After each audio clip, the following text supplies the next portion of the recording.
I've never had Raising Cane's. I heard it's good. What? Raising Cane's is a staple in the South. You've never had What? Raising Cane's? You've never taken me. Because you're Why don't bougie. you? Well, but I don't really. Bougie. Because I'm bougie. I guess. I don't like chicken, though. It's the stupidest thing anyone ever write to somebody. If you wanted to get somebody and take them to jail, like, that would be the perfect note you would write. You know, the Candace Owens also said that she doesn't think dinosaurs exist and that the phones are fake, right? Wait, I don't believe shit like that. People take things that she says out of context all the time. Wait, when did you say Nina was stupid? No, this is good. This is good. Are you guys talking about the Charlie Kirk debate? Yeah. Yeah, but Andrew, I didn't watch the in the debate, chat. I didn't watch the free trial hearing. You was asking Andrew why we let Taylor call her stupid. I didn't hear Taylor call Not Nina. Sayla. Did I write Sayla? The debate was so good. I would never, Nina. Sasha. Oh, I see. The Sorry. debate was I so was like, good. Sasha, I didn't hear side. Taylor, did you watch the Wilson? Yeah, Candace Owens slapped the beard off of Andrew Wilson. I just can't stand to watch either of them for more than 20 minutes at a time. I only have so much faith. But I don't agree with that, but I will say she did better than I thought she was going to do, because I thought it was going to be really bad. She at least made a few points that I thought were pretty good. Hell yeah. I think she ended up giving herself more credibility. I don't think Andrew Wilson did what he claimed he was going to do. Yeah, well, it's weird to me that Candace Owens is like a Christian, because if she's going to have this mindset, she might as well try to debunk the resurrection of Jesus if you're going to be positing the kind of just out theories, you know? No, it is. No, it's true. Like, we have more direct evidence. We have more direct evidence that Tyler Robinson shot Charlie Kirk than we do that, you know, Jesus. That's not true. Show me your direct evidence. Show it to me. Let's go take a look at your direct evidence. We have texts and letters of him confessing. Let's go listen. Let's go look at the videos that you're calling direct evidence, please. Yeah, have I introduced you to my good friend Sayla? Yes, I believe you have. Let's go look at your direct evidence and see how direct it is. Hold on, Caleb. Okay, go ahead. Is this a replay or is this happening right now? Live. I cannot even sing the song. I can't see the room. Like, apparently, well, what is it? Apparently, we don't know how to update. I have Dunning-Kruger. We have Dunning-Kruger. What else? Well, we have Dunning-Kruger. We're stuck in our empiricism. Yeah, when people tell us that like free will is real and possible, we just don't even acknowledge it, and we double down on our empirical worldview. And also, apparently, CM is stupid. Oh, what the fuck? I guess he went over there. He's like fucking. Let me see if he goes there. Hold on, I'm gonna play it back 1 sec. Yeah, I'll tell you if I see him. Yup, of course he's there. Oh my god, play it. Maybe it wasn't. And to be fair, So it could have been me. Exactly. By the way, Andrew, is it before you get on this as a tangent, what are your thoughts on James' PTR? Because I believe that is supposed to be yeah, I think I was gonna say. Come on, that friction talk. Think about it, yeah. Oh, I have said something about it. I said that it was really, kind of weird. I don't know if they saw. And I said that it was projecting. What's weird about it? Well, the strangest part is that between the two of them, there are 5 different hands that you can count. Yeah, let's start with this. It's a homosexual. Is this live? Peace. Yeah, live. No. I was saying that was the He needs to story. break up with John Leak. He's going to break up. Like, is this a replay or is this live? It's live. Please. Oh, no. This trial has taught me. I want to go you're part of breaking up, the Andrew. John Lee is married. He must be the Israeli government trying to take it down. Exactly. This trial has taught me how much people go off of hearsay than actual, what they know or whatever. Like, this trial and what Candace Owens says, when people come back and they say things, I now know how much people just go off of, a clip that they saw. I'm kind of happy for Abby. And right back. Sometimes I feel like she doesn't take this shit too serious. And it was you that was Sometimes like she's so desperate to try to like fit in. To know his thoughts. Not y'all. I was just saying, well, for one, John Lee. It's Andrew as well. John Lee Okay, is married, and it's a gay. It's a gay PTR, and John Lee is married, so it's kind of weird, you know. And then he's kind of he's got to send like a rainbow flag, as though we're not just gay, but we're advocating for. He's also a trans flag, so I don't know which one of you is trans in the situation. And also, John has two right hands. So what do you make of that? Friction. Come on, friction. Say something, bro. I think that's actually his thing. Hey, there's nothing wrong with having is he allowed? This is more evidence that James. This is more evidence that James has become more. Oh God, he's basically a degenerate atheist, right? By doing this kind I of think that's what you're saying. Use the Arabic word for brand. Andrew, when they were doing He's this basically a last degenerate night, atheist. when they were doing this last night, If Roger did confirm that most of the philosophers are actually, not most, but a portion are actually quite degenerate. So this is philosophy. is But that I was- a problem? you know that Andrew, last night when they were trying to say that they're saying there's some elements of you, Andrew, that might be gay. I defended you and I said, I don't know what you guys are talking about. This sounds like this thing that like non-believers do, where they kind of like secretly are hoping that Christians are gay or something. Yeah, they hope they'll go homophobic once you're gay, because then it's just funnier. It's kind of weird. It's kind of weird how like all homophobic Secretly, Christians. God is real. It seems kind of weird how all these like very famous homophobic Christians all just end up being gay, right? Like, that is kind of projecting. Well, I don't know if that's true. I mean, it's because they're projecting, and it's like, I bet you anything. Steven Anderson is not gay. I don't know about that. I'm not confident that he's not. God.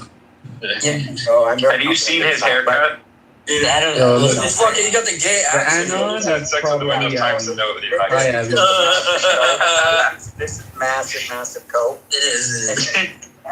Oh, what do you look up a list of like famous anti-gay Christian like crusaders who like ended up being gay or like found having like male prostitutes like having sex with prostitutes. Let's say out of over 2 billion Christians that there's like 359 million anti. No. I don't play that game. And you can pull up a list of 12. No. I don't think they saw your message. Can you go back? I can't go back. It's live. No. I'm DMing Abby. Because I thanked her for writing in the comments that we're listening. By the way, it actually is true. They've done these studies that people who are like rabidly anti-LGBT, they are more like people who are like literally like violent or like, they think they should kill gay people or shit like that. Like they are actually more likely to be sexually aroused when they see gay porn. Yeah. That is a fact. Dude, is like name again one of these like aggressively homophobic, at least like, I don't know, Republican politicians that didn't end up being gay, bro. Right. Okay, like all of them. Just think logically, right? Like it's so obvious. Like let's say you are truly not gay, right? You do not get turned on by watching guys have sex at all. Then you'd have no issue watching guys having sex because you'd almost laugh at it. It would be like, oh, okay, whatever. It doesn't do anything for me. But if you're like kind of gay and it makes you uncomfortable because you don't like the feelings you're getting, yeah, of course you're guilty. So funny.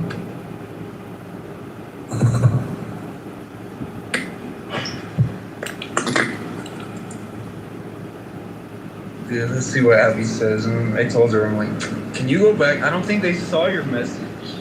Can you go back and like tell them again that we're listening? I just wanted to talk about his thing. But like now, knowing that we're listening, bro, that's gonna be good. But like what's crazy to me is like I'm just for fun as like an anthropologist, I try to see it from their point of view. And like from their point of view, they really think that like we don't update. So let me make it clear. They want it when when they tell you free will is real, and you point out that makes no sense. Here are the issues with that. It's contradictory. It's not empirical. Doesn't map onto the way reality behaves. they think you're not updating, right? They don't say you refuted my position. They say you're not updating.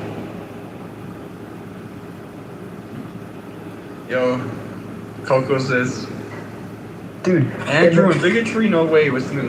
And we have a in the guest, 14th Alex. century, when they would burn like people alive at the stake for being heretics, they would probably say the same thing. They'd be like, "We told you Jesus is real. You're not updating. You're not updating." The irony about this updating thing is that their fucking religion hasn't been updated in thousands of years, bro. I know. Their beliefs are fucking ancient. Every accusation is an admission. It's pure projection. Yeah. It's hilarious. But it's scary because what's scary is like, this is truly, you're seeing in like real time, this is the way people remain delusional. Like from their point of view, they feel like they like gave it a fair shot. They feel like they looked at different worldviews, they talked to different people, and like this is the truth now. And they don't realize they're completely fucking delusional, and that's scary. Yeah, I told you, it's like this kind of group think where like they surround themselves with other like fucking like crazy believers, and it kind of normalizes. If we were in like a truly rational society where, you know, this shit was fringe like it should be, and people like rightfully got called out for most of this bullshit. Like, dude, people would be like embarrassed to say this shit, but. Oh, I know, and he said, fucking Millith was very talkative today. Millith was going like, he's like, it's crazy how they see themselves as some like golden adorned Adonis. Golden Adonis. Right. When everyone is telling them they're a leper. And who's telling us we're lepers? Sasha and Bob. No, when he said fucking like Sasha and Bob are like some of the smartest people I've ever met in my life. I cannot believe he said it with a fucking straight face. It's crazy. But like with conviction in his voice, bro. Like, he's serious. Sasha, Bob. Sasha and Bob. Literally the two most toxic fucking people in that room. Hello. Hello. How are you doing, guys? Hold on, okay, you got followers. I was like, seriously, sometimes I let people, like now I check, they have like 0 followers or Dr. Centimeter, shut the fuck up. Nobody want to hear your fucking speech. Who the fuck is this? Yeah, No, hold on, they know obviously. You look like we're getting a lot of little. You look like a fucking prisoner, bro. This is my mugshot, bro. You look like an inmate. His mugshot, don't cross them. He's a fucking big time cartel. Yeah, I do. They carry the little daggers. Do you know what a Sicario is? Yeah. Oh, that's one of my favorite movies. That's one of my favorite movies, Sicario, with Emily Blunt. One of your favorite movies? Oh shit! I'm talking about the ones in real life, so. No, that's where you live in the ghetto, bro. Over here, we watch cinema, we listen to music. I live in Miami, dude. I don't know. Jim doesn't live in the ghetto. Same shit, bro. That's the fucking biggest ghetto in the world. He's got a compound and he's got a mansion surrounded in his compound. Yeah, I'm not gonna tell more about your life. But yeah. It's a moat with like alligators and then like a courtyard with tigers. Yeah, so that was like big time. Seriously, my dad did work for the cartel. Are you sucking the inmate sticks?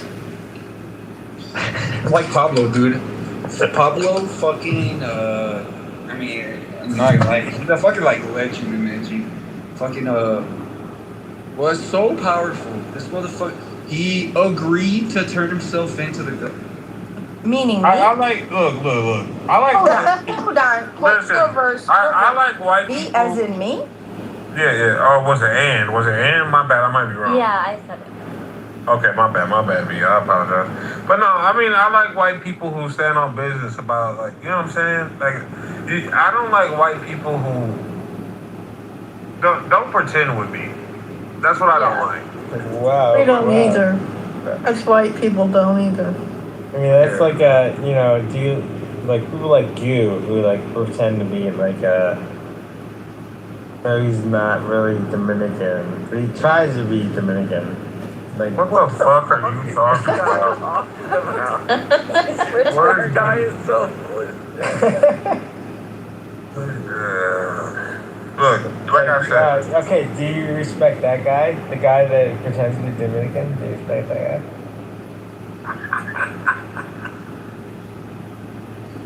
Anyway, King, carry on. What were you saying?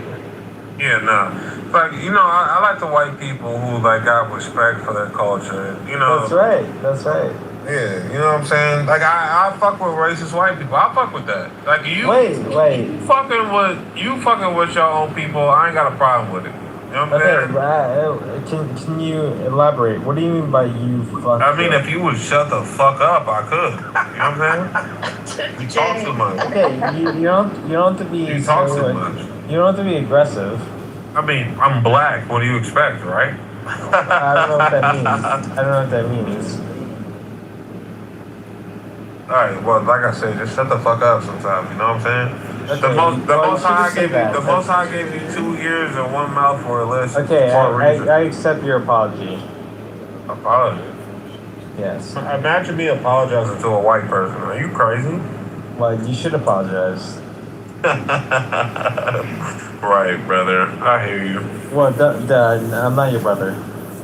It was a euphemism, bro. Don't take it literally. Well, don't laugh at me. I mean, I'm black. I speak colloquially. You know what I'm saying? David's not white though. He's Peruvian, we believe, and he kind of looks like one of those guys from Love on the Spectrum. One of the like heavily autistic. That's disgusting. Yeah, he looks like I got. Imagine a person talking about you like that. That's crazy. What the fuck? But yeah, nah, man. I ain't got like look. White people conquered the known world, so obviously they were good at something. You know what I'm saying? They couldn't. What do you mean? Let me ask you a question. Are you gonna just interrupt anytime anybody says anything? Probably. No, you can ask me a question. I mean, I'm not gonna ask you nothing. For what reason do I need to ask you something? I mean, I do have a PhD. I don't care. What does that mean to me, bro?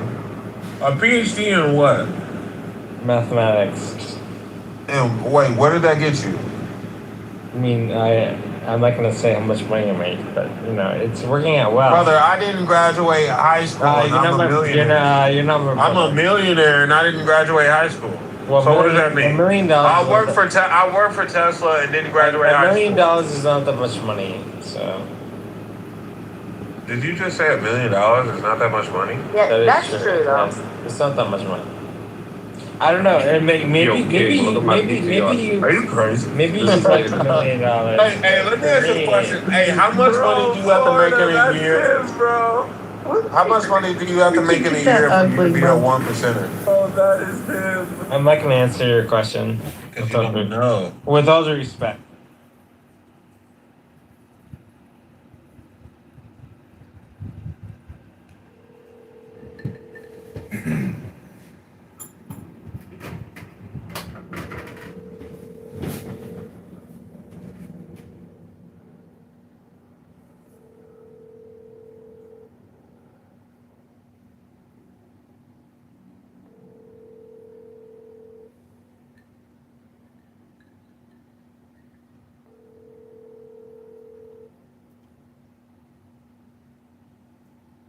Your call has been forwarded to an automated voice messaging system. 4-1.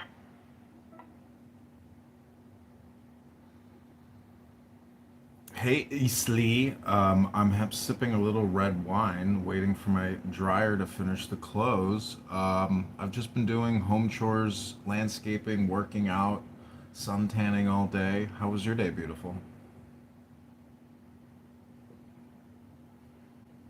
Why aren't you his brother? Yeah. Why?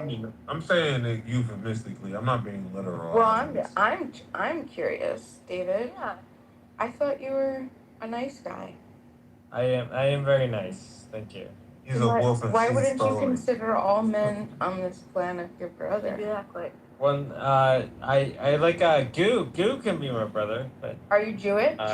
He doesn't believe in Christ. Wow, yet. That's an interesting question. Well, Are you, I'm David? just wondering because a Christian wouldn't say something like that. Interesting, right? Are Tell you? me if this makes sense. If anybody's Wait, Okay, Ann, hold on, Ann, no, hold on. calm down. David, are you Calm down. Jewish? Calm down. No, let me explain.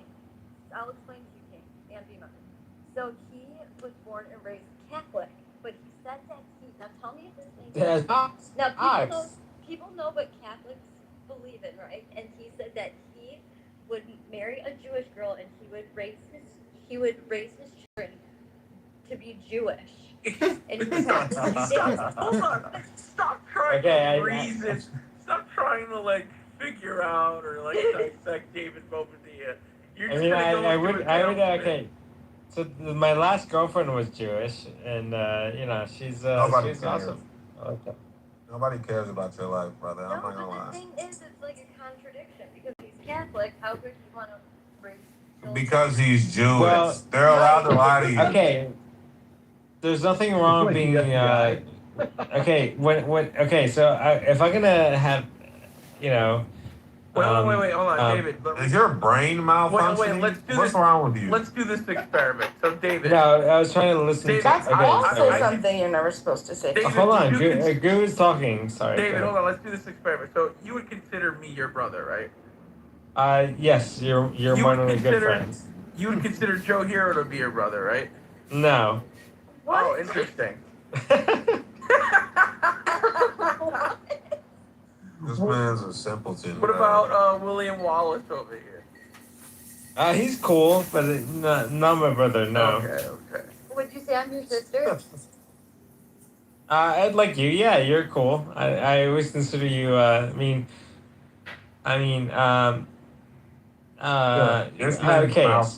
maybe. You're an idiot, aren't you? Like I would say like gun to the head. I would say yes. Okay. Like gun to the head. Hilarious, huh? That was funny. I guess. Man's an idiot. So what is the issue?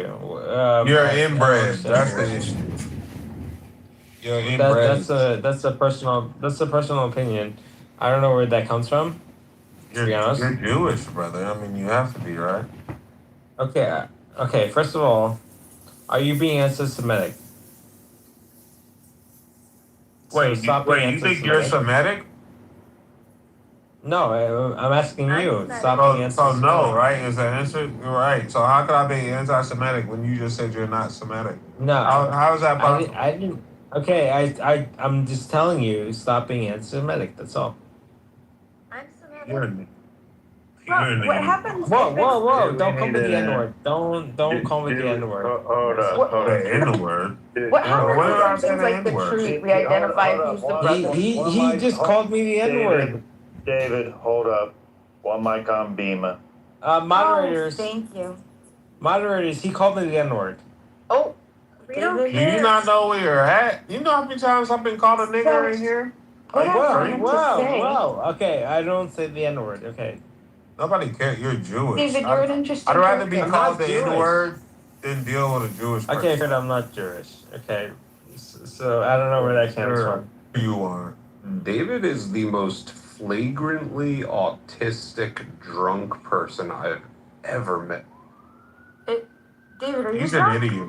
I don't know what No, that means. he's not drunk. Are you drunk? Yeah, I don't know what that means. What does it mean? I don't know. It means You're a simpleton. That's what it means. Your autism becomes first of all, I'm not a flagrant. simpleton. I have a PhD in mathematics. A PhD and you're still retarded. Okay, I just have to say that a PhD first of all, we in don't say the R mathematics word. is not We don't say impressive. the R word. My brother's fiance has a PhD in mathematics, and I think she's so dumb. Yeah, my friend's fiance. I'm just kidding. That's not nice. I'm just kidding, David. Well, I mean, like I was telling the truth, but I was surprised that she had a PhD. I was just like, wow, you must save all of your rationality for just numbers. You're an idiot. See what I'm saying? But David sounds like a nice guy. But what I wanted to say was, I remembered what it was from. Oh, look, 11/11. Yeah, It but was from- at least you don't say the N-word. This guy is saying the N-word. That's not appropriate. David, Bobadilla, have you heard of the book Verbal Judo? Well, anyway, there's 11 things that they're never. Favorite books. Go ahead. Yes, this is where I got it from. And so we did a replay, one of Monica's famous replays, for you haters who hate her replays.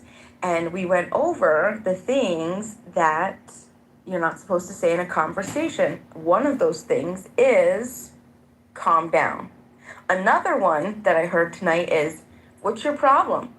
Another one is speaking in universals, like you never, you always. No, it was written by Jerry Jenkins, or George Thompson and Jerry Jenkins.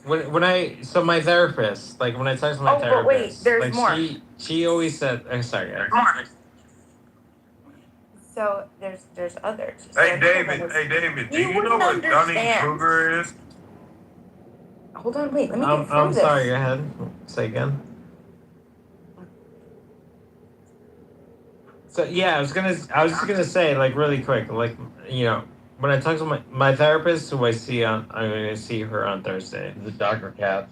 Nobody gives a fuck about you. Like, what the fuck? No, but I was gonna say, like she, you know, makes me realize, like, with all due respect to people in this room, there's some very not nice people in this room. Look at you, you can't even think. David, are you? Well, I'm trying to be nice. You have a PhD and you have to listen to a woman about your life? David, have you slept with your therapist? I mean, yeah, my therapist is a woman, yes. You But slept with her? okay. No, how dare you? No, of course not. Do you fantasize about sleeping with her? No, of course not. Does she fantasize about sleeping with you? I'd like to know those questions. I mean, you have to ask her. I mean, I don't know. I don't know your therapist. Definitely not. I can tell by the way. No woman wants to be with you. You know, with all due respect, you guys are being very inappropriate. No, we're gonna start debating Jung versus you know, versus Freud at this point. So that's what we're going that's to. when like you know, when I was in the room earlier today, with my Jewish friends, Guys, and we're talking about. PTR. Oh my God, you lose. PTR. This is the real photo of David Bobadilla.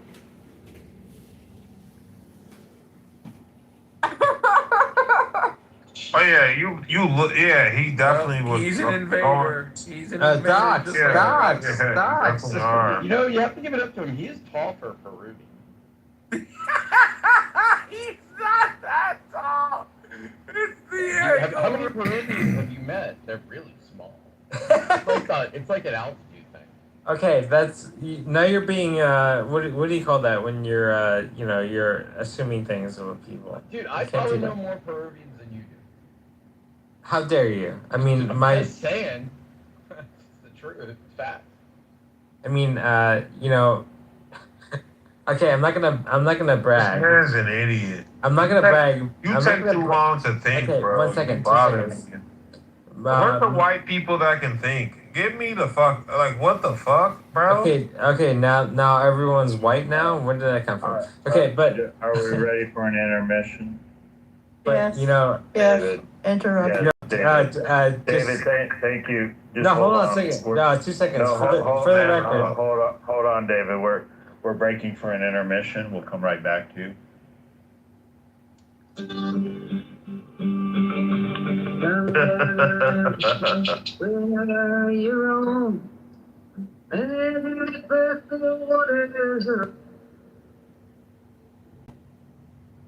It's really funny.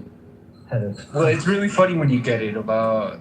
He's talking about what you're looking at, but obviously the stewardess hears he's trying to blow up the plane.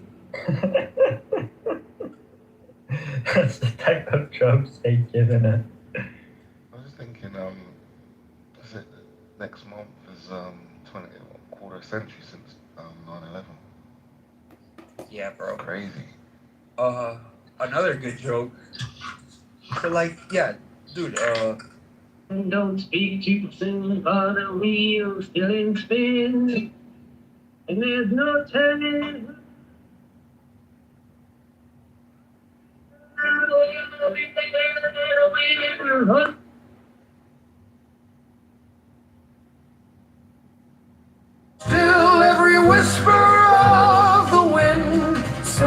like a flame, straight and unstirred, burn up thy being in one word.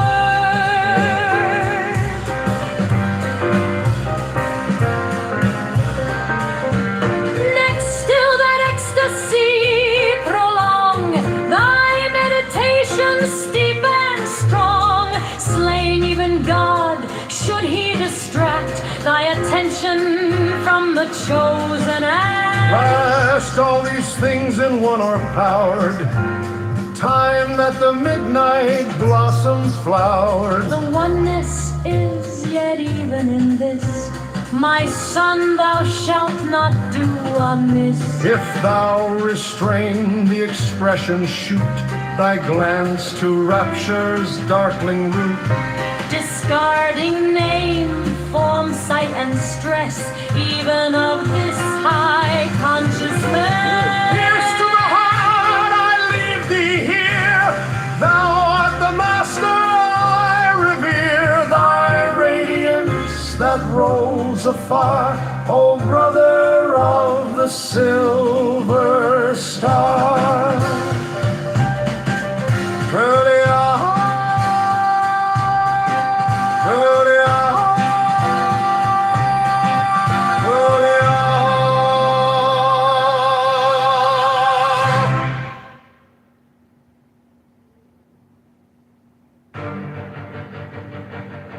There is one light of the sun, though it is distributed over walls, mountains, and other things instead of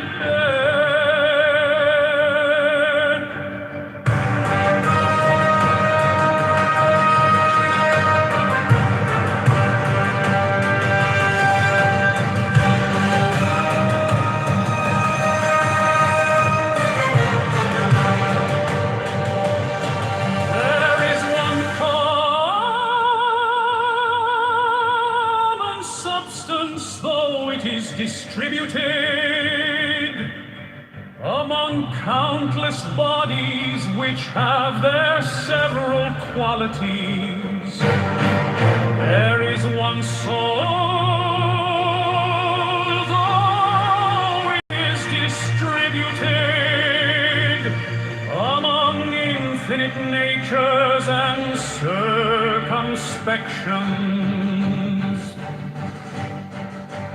There is one intelligent soul, though it seems to be divided. Now in the things which have been mentioned, all the other parts, such as those which are air and substance, are without sensation and have no fellowship. And yet even these parts the intelligent principle holds together, and the gravitating towards the same, but intellect in a peculiar manner tends to that which is of the same kin, and combines with it, and the feeling for communion is not interrupted. Man, thou hast been a citizen in this great state. What difference does it make to thee whether for 5 years? For that which is conformable to the laws is just for all. Where is the hardship then, if no tyrant nor yet an unjust judge sends thee away from the state, but nature who brought thee into it? The same as if a praetor who has employed an actor dismisses him from the stage. But I have not finished the 5 acts, but only 3 of them. Thou sayest well, but in life the 3 acts are the whole drama. For what shall be a complete drama is determined by him who was once the cause of its composition, and now of its dissolution. But thou art the cause of neither, depart them satisfied. For he also who releases thee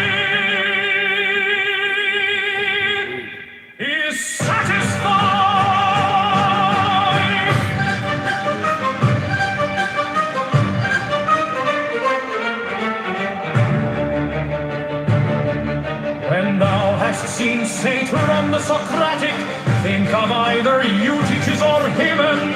And when thou hast seen Euphrates, think of Eutychian or Silvanus.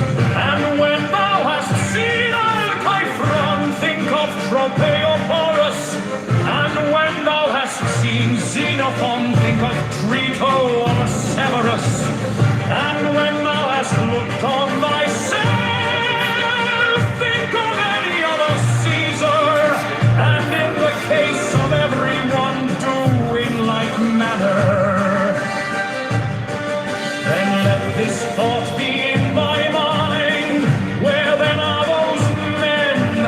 Nowhere, or nobody knows where, for thus continuously thou wilt look at human things as smoke and nothing at all, especially if thou reflectest at the same time that what has once changed, they'll never exist again in the infinite direction.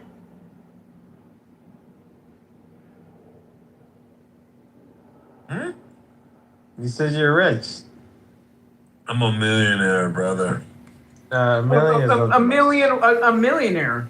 Million nothing, especially in California. To get that dirty ass wig on top of your head, nigga. Okay, you're wearing a fucking lace front. You're literally wearing a fucking lace front. Like, where are your hoop earrings? Like, are you okay? Where are your hoop earrings? You wearing a fucking lace front. That ain't all your hair. You wearing fucking. Wait, you think this isn't my hair? You look stupid. You look like the nigga version. Nigga, of what do I look like? My mom? What I look like my mom wearing a lace front? Are you crazy? You look very stupid. Are you crazy, bro? Well, a black man wearing a lace front is disgusting. Never, brother. Never. Yeah, but you have to agree, like $1 million isn't. So get that rug off your nappy head. Hey, I'm not gonna lie, brother. You're poor. Whoa. Arguing with me is insane. You should argue for your own people and shit. You said you're black though, right?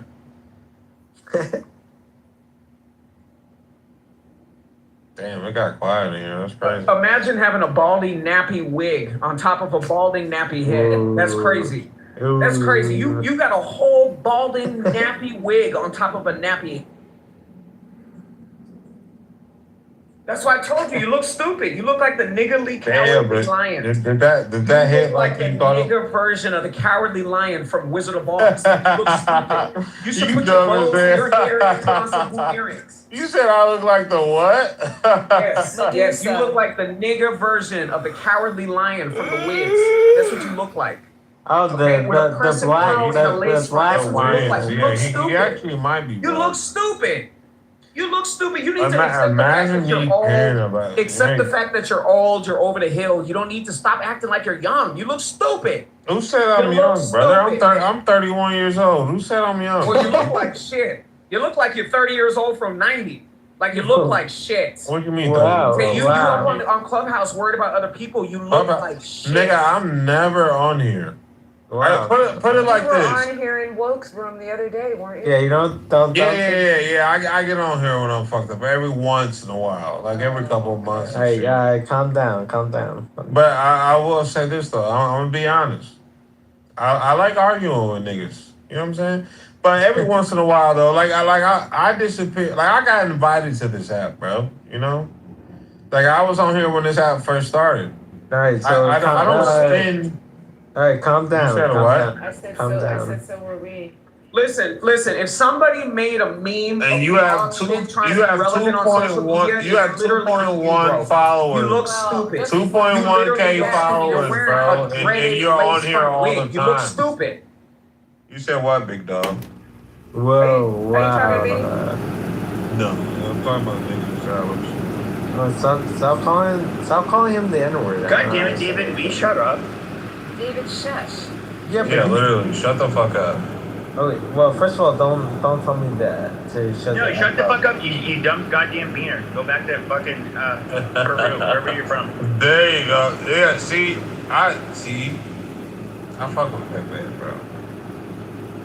Well, I'm from Joe and Pepe, they're the type of white boys I can deal with, bro. You know what I'm saying? Well, I can deal with that. Pepe is not white, and I'm from New York. I'm not from Yeah, but you're Peruvian, you know, despite being from New York. Well, I was born in the U.S. So. Wait, why'd you just So let you're him a talk beaner. to you like that? Why'd you let him just talk to you like that? Because he's a beaner and he knows that he can't do anything about it. I'm okay with You should argue with Pepe and Joe anytime they say Pepe's anything. fine. Pepe's fine. No, he's really not fine. He's racist as hell. But Well, it sounds though. it sounds like you're more racist. No offense. I mean, me and Pepper are neck and neck when it comes to racism, you know? Right. But you not arguing with somebody and they just talk to you like that is disgusting. Well, I'm not arguing with you. Yeah, but you're a dirty beaner, David. You need to shut up. Yeah, but I do have a PhD. So. It's fine, beaner. You don't care. Wait, are you a millionaire? I'm not gonna answer that question. He's a trustworthy. There's nothing wrong with being a trustworthy. Ooh, So in other words, he hasn't earned the money his family did. Exactly. Imagine me trying to argue with you and you inherited your wealth. How dare you? What did you do for your wealth? But you inherited. So in other words, you did nothing for yours, which means literally, if you inherited your wealth and you flex on being wealthy. I never flex anything. That's stolen valor. No, that's stolen valor. Stolen valor, literally. Absolutely. Shut the fuck up. You did not go to the grind. You didn't make it from the bottom to the top. Any of that shit. And so you can sit here and say, but if you didn't earn it yourself, you deserve zero street cred because you didn't do it yourself. Exactly. And I can tell by the way that you talk that you're an idiot. Like every single time that you talk, you start stuttering and shit. Your brain doesn't even compute at the rate that it should. Shut the fuck up. What does it even mean? So you don't know what the fuck I mean? You're an Don't idiot. talk to that man really like that. proves my point. Watch your Evidently. mouth. He's too drunk. He's too drunk. I mean, I'm drunk too. David Bobadilla, you know, I understand. It's like, you know, you live the soft life because your parents, you think you're cultured because you have parents who can afford shit that they earned and afforded to you, but you could not afford to yourself, and that's amazing. No, that's not appropriate.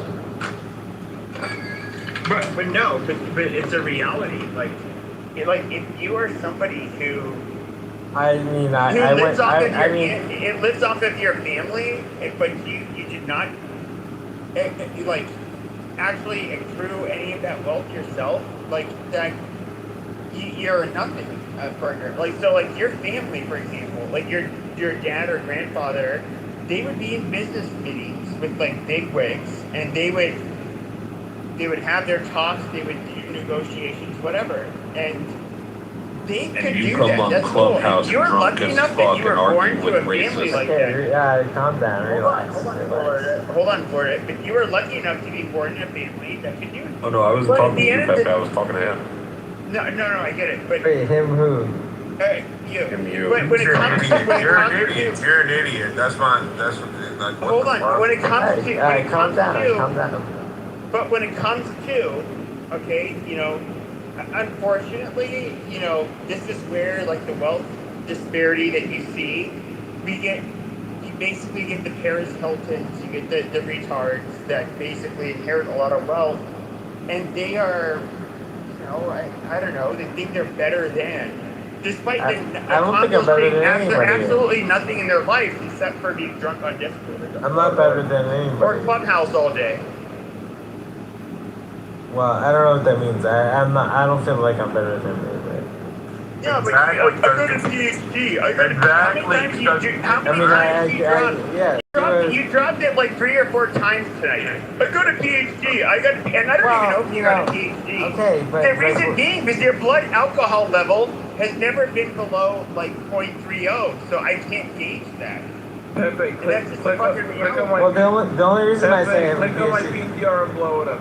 This is a real photo before David Evans. Yo, Wallace, I'm blocked from that room now because of empathy. So fucking annoying, you know, but whatever. It's like, it's such a waste of time. It's so stupid. It's fucking retarded. David Robertia is a worthless human being beyond pathetic. I mean, I don't even think the guy can fuck. If all that money can even get him a woman, do you think the guy who talks like that is even physically capable of fucking? He's a waste of space. He's on the way out, Wallace.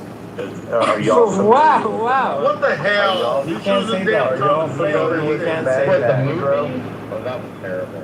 Wait, what's a magic? No, What Barack. the hell is that? Barack. Hold on. We have black men in here that do not know what the Magic Negro. Yeah, we didn't make the movie like Like White Man Can't Jump. We didn't even make that movie, but it's like it's funny. But yeah, go. I believe this is a moment for us to hold content regarding what the Magic Negro really is. Can you explain that? What Yeah, is it? explain it. Yeah, we listening Can I to do that. it? Hold on. Or Remember the Titans, whichever one. I think he's just like saying the word Negro. No, This it's way. a song. It's It Barack. doesn't kind of roll off the tongue. Without the magical Negro touch, you would not have what you have today. I mean, saying that is it kind of racist? I don't know. No, it's not. David, shut the fuck up. Everybody's not victims, bro. Just because we're black doesn't mean we're victims. Are you, yo, he's gonna make me sick. Stop Shut the talking fuck to up. him. He's like over there. Your poor ass, bro. Hey, guys, relax. Okay. Can we breathe? I'm relaxed. Hold on now. Since we have You know, people my therapist was Hold on, saying. David, hold on. We're starting a content segment. Since we have people unfamiliar with what the Magic Negro is, I have posted at the top the How dare article you. look, I didn't frame it this way. I did not create this. From the top right here, you can see in the pinned post in the Jumbotron. It's an LA Times article that was written in 2009 about the Magic Negro. And what the Magic Negro is that there was a belief that there would come along a black man. What you're saying is making me very uncomfortable. David, if I need to put you in the audience for this segment, I will. I didn't invent this. I'm just reporting it. I actually kind of want to hear for it the room. now, but just let it go, all right? Yeah. Can you stop saying the N word? I'm not saying David, the why don't you N-word. go to the hallway and come back in 5 minutes? Look, I just come from the deep south. I'm familiar with this, so. That's not an excuse. God damn it, no one's in the audience, for fuck's sake. All right, David. You have to go to the audience. You've been voted off the island. All right, so there was a belief during, the yesteryear and the before times, back before COVID, that there would be this magic Negro that would come along, and he was charming enough to charm the white people into believing that he would be able to save everybody. And in 2009, an opinion article from the Los Angeles Times was written by a black journalist titled Barack the Magic Negro. And it was believed that this man from Barack, this man named Barack, would come and save the Negroes and the white folk. I'm not making this up. I'm not making this up. Negroes, There's an don't article. Sounds so worse. I'm not making this up. So there's a song that goes along with this. And if anyone's curious, I'm going to play Sound it. like Puff the Magic Dragon? Yeah, Puff the Magic Dragon. Yeah, I've heard it. I'm going to play it as an intermission, and everyone can read, and then we'll read the article. Okay? Hold on now. Everybody stay on mute. Say your fucking asses on mute. Who the fuck are you talking to? Shut your faggot ass up.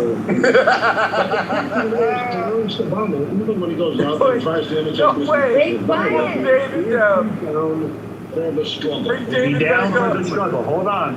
I need one mic. That's Sharpton's BlackBerry. Is that Hillary calling?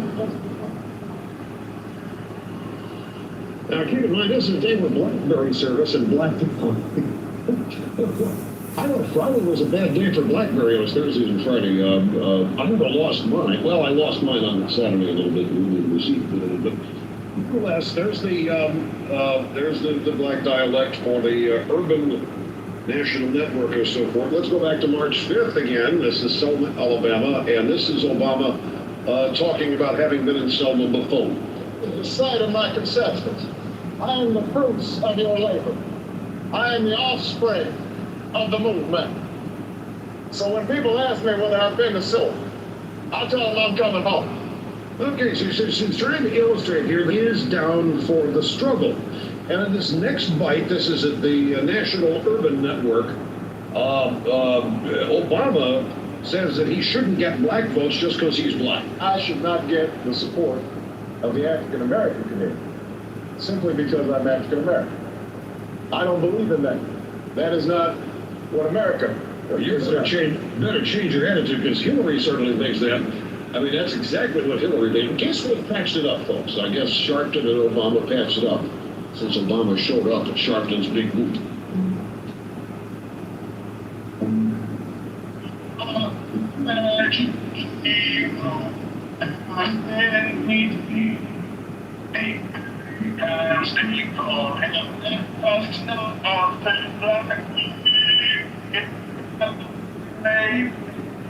Bro, come on, bro.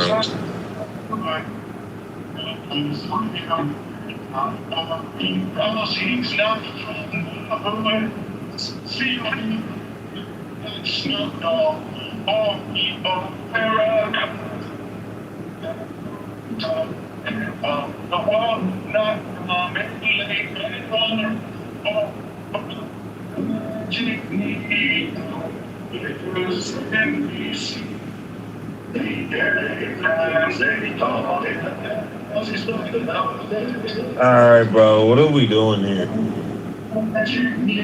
Horny, dude.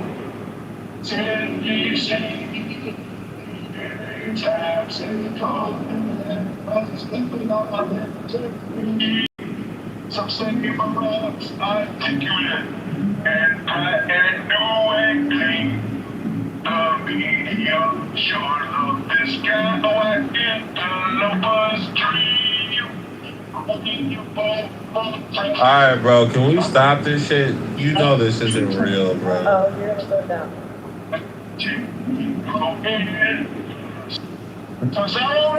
We can't even hear what he's saying.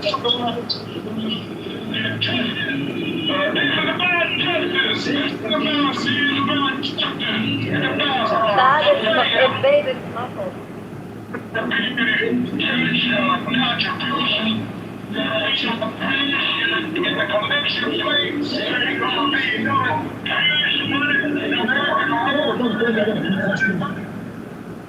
Now, why would the LA Times frame Barack Obama? Babe, it was really muffled. You couldn't make out the word. Oh, that's a Okay, I think we got the point. So Did you play get the something, point? like, play the hot mic moment of Jesse Jackson and Al Sharpton on CPAC from 2008. Are you talking about when he said, "I wish that Negro would stop talking about black people That's or not stop what he talking said. down to That's black not people"? No. That's not what he said. He said that they got him a hot mic, and Jesse Jackson said, "This guy thinks we're all like a poor country." You know. Yep. But nobody cares about what Jesse Jackson has to say. I'm confused why that matters. Why? Well, I mean, I would think that Jesse Jackson, that once ran for president, also was like right-hand man of Martin Luther King, might have an opinion about a black politician and how authentic they are. Wait a minute. You said Jesse Jackson has an opinion about the... Like, hold on. James, are you black or white? I believe he said he clipped that nigga's nuts. That's not what I said. His words. Yeah. The whole point was, I think somebody like Jesse Jackson, has an opinion on the authenticity of a black politician. Hey, like a wise man once told me, an opinion is like an asshole. Everybody has one. Yeah. Nobody gives a fuck. No, yeah, but Nobody gives a nigga. Nobody has ever in their life, if you're black, been like, "What does Jesse Jackson think about this situation?" Ever? actually, a lot of people. No shit, bro. You think all black people are retarded? Like we can't think for ourselves? That was the whole point of his statement.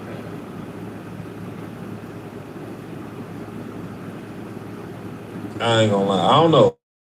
Yo, you see, this is the problem. Is nigga, people, y'all act like just because they're supposedly supposed to speak for black people, we're supposed to listen to them. Is that what you're saying? Black is very universal. Like it's all over. Like Exactly. I believe we're a compilation of so many people. Like I believe, like you look at the Middle East, you look at America, all the places on the planet that these different colors were, ruddy, dark black, and dark brown. You see that they were all over the planet. So it's like it's a misnomer, definitely. Like it's just like saying, hey, you're European or it's all Caucasians. All of them are Anglo-Saxons. No, they're not. They're diverse. Yeah. Some of them are Jewish. Would you say Yeah. in the United States, which states would you say are like the most cultural? Oh, I missed what you said. What did you say? I guess. I said in the United States, which states would you say are like the most cultural? I think every place is a culture. I don't know. Yeah, that's a very weird thing to say. If you're talking about The high population states. I The high think population she really, states. when she like said Texas, cultural, she meant New York. Oh, like black people, whatever. Right? I don't get that stuff, man. They say that in our churches. They be saying it like that. Evangelical. You know, that means like white church. They say culture. People do this and that. I'm like, culture. Everything we're doing is culture. And some of the things y'all enjoy is actually come from that quote-unquote culture. Oh, see, when I meant like cultural, so like, okay, I live in Michigan, so like Dearborn is obviously like a lot of Arabs. So I meant like cultural in that sense.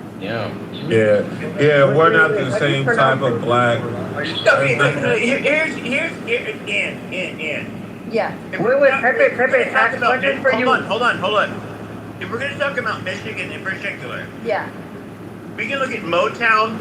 We can look at what the fuck was his name? Something Berry. Chuck Berry. Hold on. I'm saying Chuck Berry, bro. There's no Chuck Berry. There's no denying, at least culturally, this is where I extend my hand to black people. That in We the don't United need States, your hand, brother. the amount of like, for example, musical, innovation that they had, that was grassroots. It wasn't like manufactured. That literally dominated the fucking world. You have to give African Americans their card when it comes to that. That's one thing nobody can deny. Just music, huh, Pepe? No, I was gonna say like I use it as an example when it came to Detroit. Copy. All right, bet. Yeah, Motown, and then when I was in New Orleans, Joe, like I didn't realize like the music culture and stuff until I saw it in person how like musically talented people are in Louisiana, and it's like seeing people's second line dance. I had never seen that before, and that was pretty awesome. Yeah, my ancestors, they come from there. My great grandma, she was from there in Baton Rouge. But it's cool because a lot of the Indians are down there too. They blend in with black You mean Native Americans, right? Native Americans, yeah, basically. Yeah, that's what I mean. We use different techniques. I don't know why we do that, but it's just. Was that Drew Brees? Drew Brees was one of them, right? No.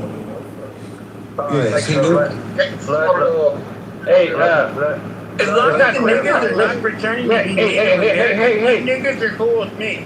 Hey, let's not skip over the food. Let's not skip over the food. Let's not skip over the food. That's a fact. Richard, one second. Let me clarify this. So, in New Orleans, every year they have Mardi Gras Indians, and it's been going on for about 150 years.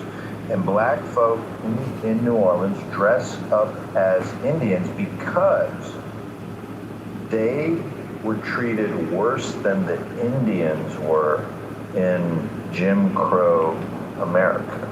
Okay, so part of why they represent themselves as Indians is due to the atrocities that they face. That's not the reason why. Yeah, that's not at all. That's you're way off, bro. I have so much proof. No, that is that's why the Mardi Gras Indian. Brother, That's why.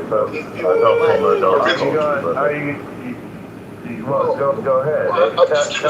Tell me how I'm wrong. Then. Here's why they do that. Because they used to stay together. So during the misogyny law era and stuff like that, where white could only marry white, black could only marry black, and brown could only marry brown. That wasn't that. Hold on. That's not true at all. Did you? Hey, wait. Hold on. Don't interrupt. That is when true. it comes to Louisiana, it's a much different story. So you had the decree of races, where basically it was Spanish territory, and you had the great expulsion from at least half of my family. They were Acadian. So basically, after the Great Expulsion by the British, they went to where? Louisiana. That's far. Nigga, if you're talking about New Orleans, that is. What are you? Now, hold on. Do you think I'm an idiot? Hold on. You talk too much. Don't be disruptive. Okay. I have not been talking too much. I've been. Be succinct. Everybody who speaks, be succinct. So when it comes to that, you had the Decree of Races, which was Louisiana was a Spanish territory. It said that Europeans. No, it wasn't. It was French. You idiot. What are you talking about? No. Haitian and Creole, French. You don't know what you're talking about. I'm done. I know exactly what I'm. Stop. I know exactly what I'm talking about. Louisiana was Spanish territory. And so they had a Decree of Races, which basically allowed European people of Catholic, faith to be able to move down there. And so that's where you ended up getting the Acadians, which ended up being called Cajuns down there. And they did have like a rather strict classification, much like the Spanish did, when whether you're a quadroon, octoroon, you don't know what you're talking about. You're just talking. I absolutely know what I'm talking about. He's half right on this. Yeah, exactly. So when it comes to like the Spanish had mestizo, castizo, they had mulatto, they had all of these things. What? Mulatto. The Spanish literally had a classification system. The French did too. But the reason why Louisiana ended up becoming dominated by the French people was because of the Decree of Races, where European people of Catholic descent, which at the time, if you look in Canada, when the British ended up taking over and saying, you guys have to leave or we'll kill you, a bunch of them ended up in Louisiana. There was a lot of. You think I'm an idiot, don't you? You're just talking. Shut the fuck up, Pepe. You don't know what you're talking about. What did I say that was wrong? You can't. Everything you just said was wrong. What I'm saying is something that would be taught in grade school. Like, it's not. Pepe, he's got a moldy fucking wig on. You don't know what's right, Pepe. He got a moldy fucking wig on. Like, what are we talking about? Okay, there's too much He got a moldy hostility. fucking wig on. Like, I mean, y'all supposed to be making sense with a person that has a moldy fucking wig on. Go zoom in on his shit. He got mold on his fucking wig. Like, I mean, y'all supposed to figure out the meaning of life from this nigga? Like, y'all, like, this You need to to replace your wig. But, like, I don't know why you're not on top of that. Pepe, you see that shit? He got mold in his fucking wig. Like, this is crazy. Replace your wig, nigga. What's Okay, let me check. Does he have mold in his wig? He got mold on his shit. Can any lady confirm? We need a lady to confirm this. Mold on his. his vlogs. No, No, but you're not black. Where are the you're black white. women? Hold on. We You don't want to shut hear from the any fuck up, Africans bitch. or I am Caribbeans. black. We want to hear from black Okay, women. okay, that's all I was asking. That's all I was asking. You So don't gotta sit cuss me down. out. Yes, You I sit down. do, because you coming at me wrong. I'm gonna try to hold my mouth. So the black lady of course, a gay black woman wants to say that a black man doesn't know what he's talking about, right? No. The black lady confirmed that he don't have mold on his wig. Okay, he confirmed. It's a black lady. But here's the thing. We are American. Wait, Pepe, one more black lady. On the bottom right hand corner, that's mold. You don't wash your shit. Wait. We have one more black lady. Hold on. Let her give her opinion.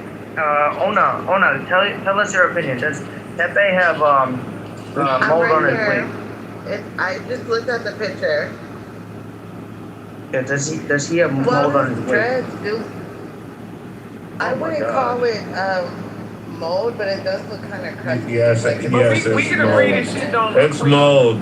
It's we mold. can agree. I don't get it. You got bad hygiene. You sitting up here trying to discuss politics. You can't even politically discuss your fucking hygiene. Like, what are you talking about? Don't come up in here with a dirty ass wig talking shit to us. But I don't get. Are we gonna be niggas and crackers against each other? Yeah, like no. I argue with. Hold on. To be a motherfucking nigga tonight. Hold on, night. You can be niggas as fuck. That's fine. But Hey, I argue with white people. I don't argue with gay black dykes. That's what I don't do. You know? Okay, but okay. Do we Shut up, want it Pepe. to I'm be? not talking to you, pussy. Do we want to be nigger versus cracker tonight, or do we want to be American versus non-American? What kind of energy are you guys on my team. I don't even know dogs like that. Doctor, don't forget. You're behind this nigga, right? You're behind this nigga though. Hey, I can't Shut get up, behind no Dyke. dirty wig. Shut I up, can't get Dyke. behind no dirty moldy wig. I can't Who get behind cares? No, My wig is dirty and my hair is fake. would never come out with a dirty wig on like that. Like this You're a gay dyke. You hate black men anyway. You hate black men anyway. You hate black men You don't wash your anyway. wig. How do You you hate not wash black your men. wig? Joe, Like, Joe, that's are you crazy. really gonna go for that? You wanna beg That guy with that dirty Pepe wig just on. called us some niggers, bro. Wild. She not paying attention, bro. She don't care. She hate black You people, going to bro. She bed with a don't care. dirty wig on. That's crazy. She talking about me being dirty, but a white man just called us a nigger, and you don't care. Yeah, the white people just called that dirty wig. Your dirty wig and that dirty face up in the bitch pussy. What the fuck is going on? Just let it happen. Just let it happen. You got bad hygiene. Bro, Black lives matter, bro. Black lives matter. Don't correct me there, too. Probably one of the download niggas that don't like what they want to happen. It sounds like what this black bitch. No, y'all. You black monkey bitch. It sounds like you want to go against the whites. Is that what you want to do, you nigger bitch? Suck the fucking dick. Is that what you want to do? You want to make this into a black versus white real? Is that what you want to do, nigger? Black lives matter. Yeah, Pepe, that's what I want to do. We're not gonna let y'all do this, man. Y'all not gonna derail No, that's what our we're room. gonna do. Y'all don't know where y'all at. Y'all don't know where y'all at, I ain't gonna say they What you attacked mean? We came in here to but they debate, made a lot and of you got this assertions cracker that in here King. calling us all I type know of you niggas. hear me talking, nigga. I know you knew though. You got a pink ticket, so. Yeah, well, welcome to these niggas, bro. This is what they do. But we weren't even talking about this shit. Then these fucking niggers came in this fucking room wanting to start this conversation. Hey, hold up. Hey, Henry, why you taking the cracker? 1, 2. My favorite number is 3. So, somebody else want to interrupt me just so I can get to 3. I'll appreciate it. Hurry up, nigger. Okay. So some people. No, don't move down, bro. So I want King. If King wants to have the last word, he can have the last word. And we're gonna go back to what the hell we were talking about.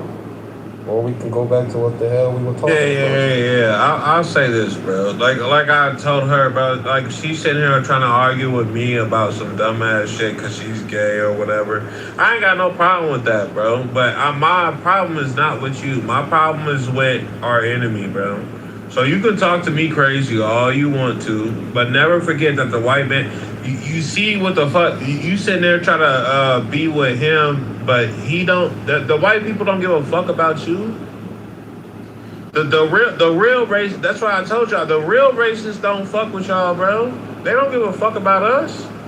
I don't know why you trying to argue with me. Like I don't give a fuck if you gay. You want to be whatever the fuck. You can do whatever the fuck you want to. But when it comes down to us, I'ma die and be about us. But you sitting there trying to argue with me and do some weird ass shit. The white people laugh at us by us arguing about that. That's what I'm saying, bro. You talk too much.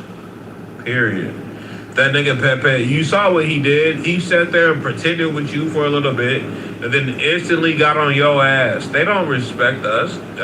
When you do, yeah, but that's what we call nigger negotiating. He got the last word. We said he was going to say his piece, and that's it.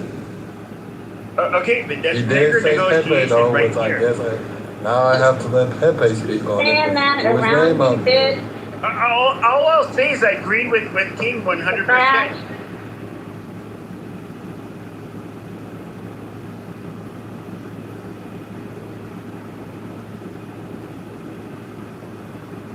Oh, now you people are quiet. That's amazing.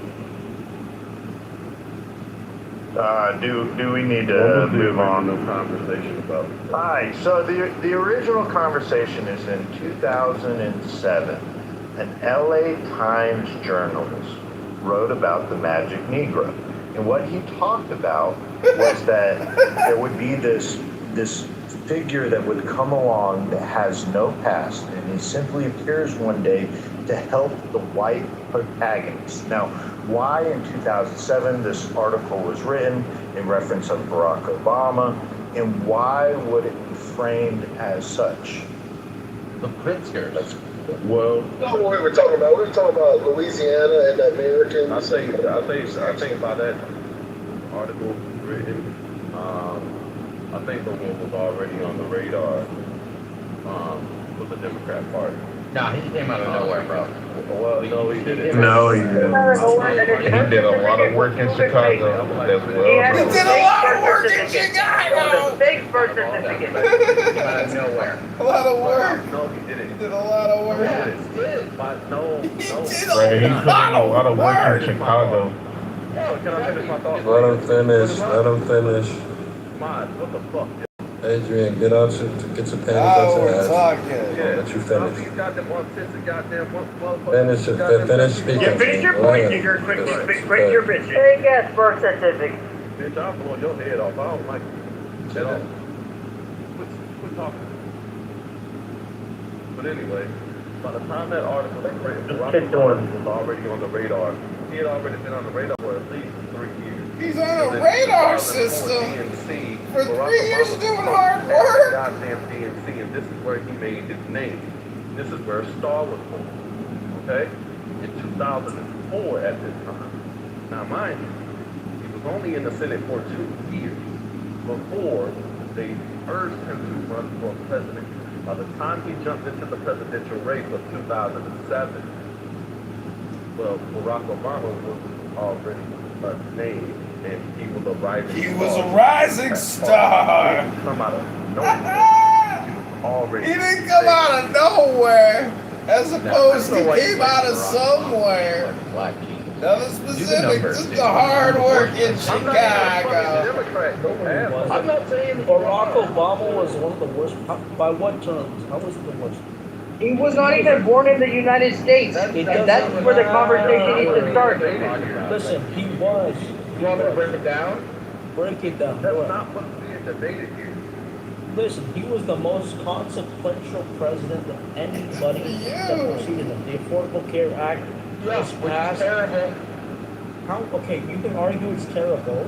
Can we keep it in context of 2007 of the article? Listen, The Affordable Care Act was the most consequential piece of legislation that has ever been passed since. Are you serious? 100%. Yeah. Who's talking right now? Who's talking? Who's talking? The Affordable Care Act is the most important legislation and spending package ever drafted by anyone. That's that boy from Nepal. That boy from Nepal. That boy's from Nepal. I know you're not American talking like that, bro. Yeah, so Rudra. He's American. From Nepal. Hold on, let's bring some context into this. Hold on. To be fair, look, we weren't talking about Obama's presidency. This was the lead up to Obama's presidency. However, just so everyone's aware, if you're paying very expensive rates for your health care right now, that's due to the Obamacare because they had sundown. Shenanigans. That's not true at all. No, this is very true. Hold on, this is very true. They had sundown. Trump is the one that changed he took away the Obamacare. What are we about? The one thing you're not done.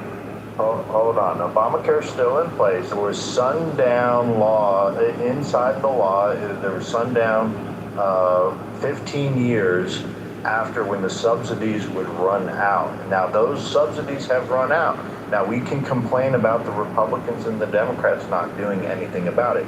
But to say this is the most influential legislation ever in place, bro, this was just a money grab. It's only made elitists rich. What has it really done for Americans? Yeah. So what you guys, if you're not old enough to actually be an adult and a citizen when this actually went down, you have no perspective. Okay. And I'm not saying that to be pejorative or mean. Okay. No, I agree with that. I do. So then why are you talking about World War II? Why are you talking about? I'm not talking about that. Don't put words in my mouth.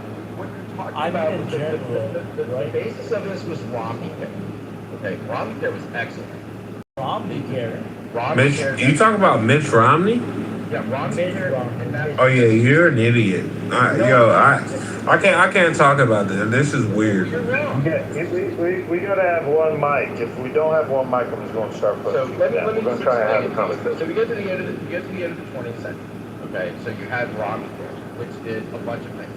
One, it said, hey, look, we changed jobs, you can still keep your health care, and that's what it was based upon, Romneycare.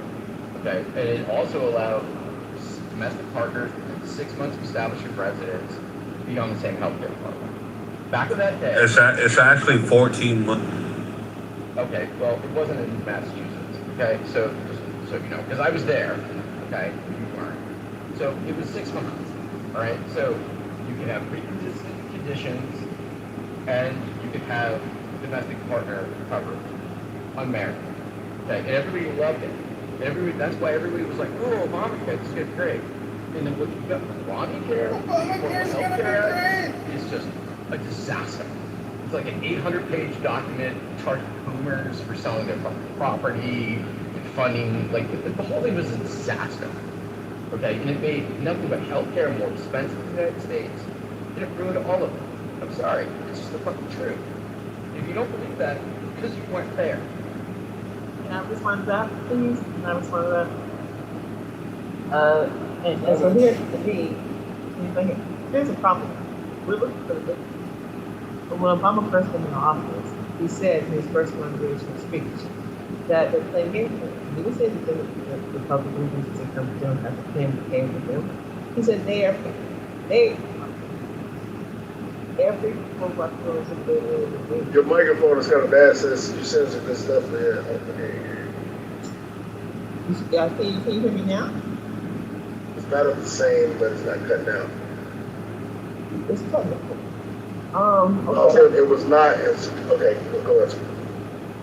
Yeah, I'm gonna try to fix that. The idea that Obama said that he was having school with both parties is something that he told us when he first came into office, and even after the midterms when we pushed, for the Democrats to be the majority in the House, and he put Obamacare or the Affordable Health Care Act on the table, they still chopped it up. They chopped it up so much to what we have today. And that wasn't his initial proposal. His initial proposal was much larger. And I kind of always put it like this. He gave an encyclopedia to the White House. And they gave him back a Jehovah's Witness pamphlet. And we're all scrambling and arguing about this Jehovah's Witness pamphlet that Congress only passed. But the bulk of what he was trying to pass, the bulk of what he proposed, was played with and denied across the board. And we're still in 2026 are thinking that the dumb shit, the Jehovah's Witness pamphlet that we got, is what he proposed. It's not what he proposed. He proposed something greater. And I want to extend that by saying that after Obama's last term, here comes Trump, right? And Trump's campaign, in one of his speeches that I heard, he said that, this is right after Obama, he said that Black people need their own healthcare system. And I asked myself, where the fuck did that shit come from? So I went to AI and said, well, because I was having an argument, where did he say that? Where did Trump say that? And AI said, he said that a lot in his campaign. He just said in one speech, he said throughout multiple speeches in his campaign that Black people need their own healthcare system.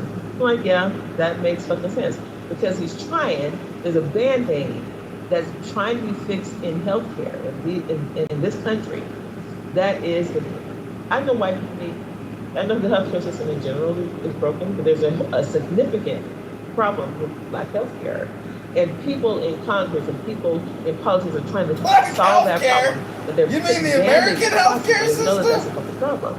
And in the original Obamacare, he was trying to solve that problem along with a whole lot of other problems with healthcare across the board. And it just didn't happen because we have a problem in Congress. And it's not it's not a Democrat versus a Republican.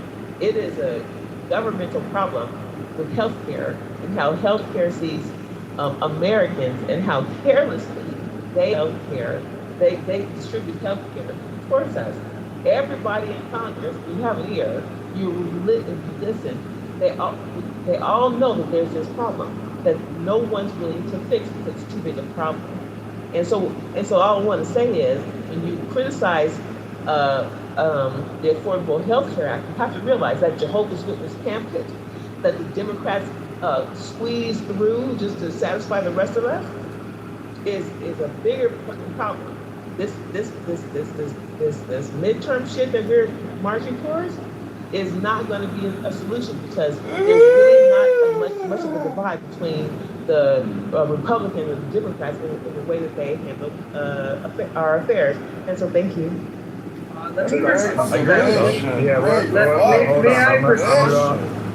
Yes, we're going to get some new voices. We have some contradicting positions on stage. Just the speaker before said that Obamacare was the greatest legislation ever passed. However, it appears Chaya is saying that it had flaws in it, and it wasn't really what Obama wanted to put in pass as legislation, and that he should be giving reprieve because it's not really what it has lived, as they lived up to what they sold it as, right? That's not my view. I never say it's the great, I say it's the most consequential. I would like to address what Shadi had said also too, because there was a lot of important points that she had identified. One, we are gonna agree that if Obama said he was gonna do Obamacare, the Obamacare that we expected, it never went to pass. And we all knew what he promised. It was supposed to be free health care for everybody. It was supposed to be, in the likes of... There ain't no such thing as free, motherfucker! Free healthcare, it just ain't! What my understanding is. Yet, there were some changes that happened in the process. I don't know if it was his administration, Shia, but based off of what you had said, you probably know that certain machines had different calibrations for different races. And one would say that if you're a black man or a black woman, if you're black, then your blood sugar, you are able to sustain a certain blood sugar. So therefore, it's only at this level where you are susceptible to having diabetes. And we found out that because they did skew the machines, they even had the machines at a foundational industrial play by play build this way mindset that we as black people have had to deal with different illnesses because their machines wouldn't even give us the room to validate us being sick. I don't even know if I'm saying it right, y'all. I feel like y'all are getting what I'm saying. Is that they made the machines. If someone else could give that and share that with the room, I think that would help Shia in what she's saying, because she's not wrong about it. So hold on. This is a little bit of code because the Democrats had 60 senators coming out of Barack Obama's election in 2000 when he took office in January of 2009. They had 60 senators. They controlled the House. They could pass any legislation they wanted. Democrats could write anything inside this law that they desired. However, now we're hearing, and I would agree, it didn't turn out the way that it was sold. Now, why would Barack Obama lie to us when he had the opportunity to literally pass any type of legislation he wanted at the time? And I disagree. Like, you know what Donald Trump wanted to do and what the other, his constituents and But why did Barack Obama lie was this question. Why did Barack lie? I do believe that Barack lied. I do believe he lied. But he said he lied about what he's doing. He said he's lied about what he's doing. No, it was already proven. He lied about his birth certificate. That was proven. Don't move the goalposts. You can go to YouTube and type in Barack Obama birth certificate. No, but it's factually established by forensic analysis that his birth certificate was fake. And I believe it was not a real birth certificate. I do know that. I do believe that. I do hold that to be true in my heart. I feel like Obama wasn't good for us. But let's talk about why he knew that what he presented to us wasn't going to fly. And this is what politicians do. They're lawyers to begin with. Do you hear me? And it's not just that, it's the elite that also control the Unfortunately, yes. When you have like Freemasons, you have secret societies that people try to call out because that's the thing that's running it, and even the AIPAC stuff that was running things back then, but not to include them for the Obama thing. But just going back to like secret societies, all that stuff runs, and also the people who sponsor them and things like that. Those people are the people that they're trying to appease. So at the end of the day, it's just like when we say puppet, those are the people that's puppeting. And so at the end of the day, when we try to put everything on, Obama, he could be like a scapegoat for racists too, also to put everything on him too, also because he can't do everything in front of all these people. He wasn't a U.S. citizen, first of all. They have a legacy to like they'll kill anybody. They killed presidents already before. If this guy dared to try to even touch the topic of a thing that they didn't like again, they are like they're just like a bunch of kings and queens descendants just sitting there waiting for somebody to dance and try to give us a good show, and so to make us feel like we got freedom. That's exactly what's happening. They're just like, hey, let's let one little black token Negro to get in there, and that way we can feel like we're we maybe can let loose a little bit too. Also, by the way, we got. His mother was white Jewish. What do you mean? What do you mean Negro? His mother was white Jewish. Hold on. Relax. Hold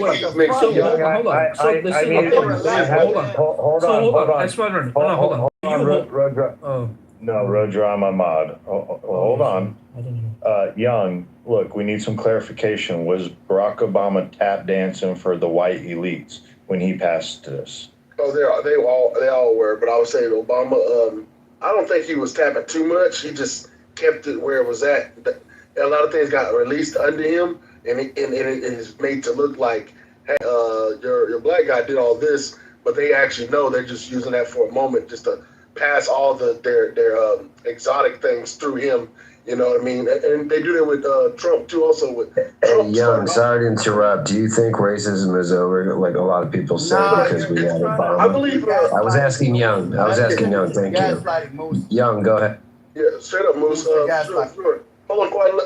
Yeah, I think I would say racism is always going to continue until God come back, Christ or whatever, when we come back. I think racism is a thing that happens with comparison, and I think it happens with the chain. What do you call it? The cycle of life, and I think that's the reason why murders and deaths happen. So racism happens with animals, happens with us kids, and all types of beings. So I think it'll continue until God levels things out, whatever. I want to hear what you were saying before he asked that question, because you were on the roll, and I think you were coming to a conclusion that we probably would have agreed with, Young. Okay, yeah, I'll just the closure about it is that these are descendants of kings, queens, and it's all a game. It's just commerce to a lot of these people, and we're just guinea pigs and descendants of people who are guinea pigs to them. And so at the end of the day, it's all look like a show. Like as a rapper and an entertainer, we all know that it's a show.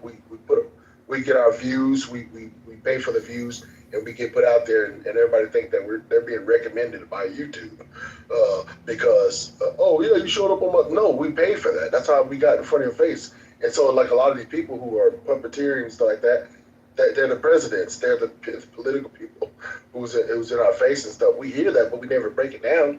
And so knowing that, just to mention a president, when you hear somebody say a president, they do have their autonomy. They do have the right to speech and all these things.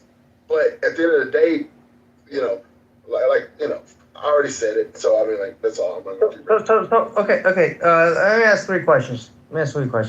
Number one, where do we want to start? I can start. Why are you gay? Hold on, Rudra. I knew you wanted to come in. I want to give you the mic. Rudy, will you forfeit your mic to me? Rudy? Where's Rudy in this room? Bro, you're already talking, bro. You had the ball. You just had to Rudy and rude you out. Look, you're just, your bitch ass is just mouthing away while this guy he's not even ready, okay? Why are you gay? Why are you gay? S500. Why are you gay? Shout out to Africa. Shout out to Africa for fight. Yeah, go suck a Jewish dick, okay? Go suck a Jewish dick. Don't ever talk to me like that. Shut up. Wait, All right. We're gonna have a normal conversation. Maintain decorum. Okay, wait. I just want to tell Bima. Did you hear that Hayden Panettiere died today? Oh my God, she's late. Okay. No, I'm sad. Yeah, that happened that happened this afternoon. S500. I'm so annoyed that you're always. But Peter Thiel died? I just got here. Yeah, But it was already my turn. Yeah, both of them. Yeah. Peter Thiel. She stood for a lot of cultural things like a lot of moral virtuous things. Y'all understand that the underlying narrative behind that death is that it could have been a suicide or an overdose, right? Well, because I saw her. That is white folks. Yeah. They always say Like they play Brown. Hold on, Adam. Yeah, they love that shit. Adam, I saw an interview recently with Jay Shetty, and she talked about all of the things that went on in her childhood, her addiction, how she went through addiction and stuff like that. But she seemed that she had gotten herself together, but it's actually really sad. Postpartum. They mentioned postpartum as well. Yeah, never admit to that. Somebody just told me just recently, you gotta say I am not suicidal. Like you gotta say that because you gotta let people know, hey, because that's their dirty game. But in order for you to make a rise, they gotta get you to say certain things. They know it's what you signed up for. So say at least this. That way we have you on a leash in your fame and all those things, and also the downfall. That's why I think a lot of artists why they fall off, quote unquote, fall off. These niggas, when I say niggas, I mean all people. Most of these artists, they are very creative until they die. So these people back up for some weird reason, not because they fell off. I don't believe any of that shit. It's in your spirit to be an artist till you die. Even if you die, it's probably gonna be there. So I think they're so weird in the music industry. It's so fucking just so, I don't know, just evil. Not everybody, but they always want something. Like they can't just love you. They can't just love what you do. They gotta tie you to something, like out of their jealousy. Like Yeah, but it's unfortunate that, you know, this young white woman and a mother, you know, had her life cut short. It's like, why couldn't it be one of them nappy-headed, you know, mumbling rappers? You know, one of them long, flat-footed, you know, Negroes, you know, just with the head going in 5 different directions and a bunch of baby mama bastards all over the place. It's like, why could we cut a life like that short? You know, sucking up resources on the government dime as opposed to this young white woman that just had a baby. I mean, it's very sad. People don't respond to that. Black people on stage, don't respond to that. Let him have it. So how recently did she just have a baby? Was it like a year? Dr. Adams, don't be here. Let me console you. Don't be so sad. A white actress guy. She actually is such a good actress. She's not really dead. Oh, that's not funny. Moose, come on, you can be better than that. Because everything he just said about black actresses is hilarious. No, I don't think that. I mean, I didn't. Notice whenever Dr. talked, my conscience already said don't respond to it. So I'm not responding exactly to what she said, but I thought it was ironic whoever said don't respond. I was like, I felt that every fiber in my being told me, like, that was the blackest thing I've ever seen from any human. No, Young, don't respond. Young, don't respond. I'm not saying I agree with you so much. Yeah, That's right. Listen to your boss. We know the women lead in your ilk. Don't. We know the women lead in your ilk. Yeah, she's still for a lot of people though. I mean, like, what do you call it? Bring It On, All or Nothing. Yeah. Remember the Titans? You know what I mean? Like she was very cultural. Like she didn't have no fear. And even as remember the Titans, she was a badass in that movie. She was a kid. In Heroes, wasn't Heroes? Yeah, right, fact. Yeah. And then she was on, okay, exactly like, she's showing my age, One Life to Live. You know those soap operas back in the day? Yes, I heard about that. Yeah. I did not know you. That's crazy. That's crazy. These are the days of our lives. Yo, you know, and is it Andy or Ann? Ann. Okay, and you know what's crazy? I used to always make fun of those shows a little bit in a sense, but I watched them though, because Grandma, she always had us watch them. But you know what I'm saying? But with the glass, like notice everything was dreamy. Yeah. Like the glass was always shining. No, back. Yeah, definitely. You remember those two twins? They were like old guys. They had white hair. Can't remember their names. The days of my life, all my children. I think it's that. All my children. Oh my God. I love it. Love it. Not gonna lie, us 80s babies, we had a really awesome childhood, for sure. I wouldn't trade it for the world. I wasn't in the 80s, but I envy anybody in here that was 80s. I look at their days, like, you know, Full House and stuff. Mm-hmm. My God, man. I remember coming to the earth, seeing my brothers, and seeing the clothes that they wore and looking at the videos, I was like, oh my God, this is a dream. And hearing their music, y'all's music, oh my God, bro. Like y'all walked out of heaven, like, I don't know. The 80s was great. Like, and I feel like the 90s though, I really wasn't into that, like, grunge. It seemed like very emo music. You know what I'm talking about? That era was like depressing or something. Well, I liked it because that's all I knew, you know what I'm saying? But it would definitely, that was a good description too. Wait, did we end the Obama conversation? Oh, you still want to talk about that? Definitely. Why not? That's a waste of time.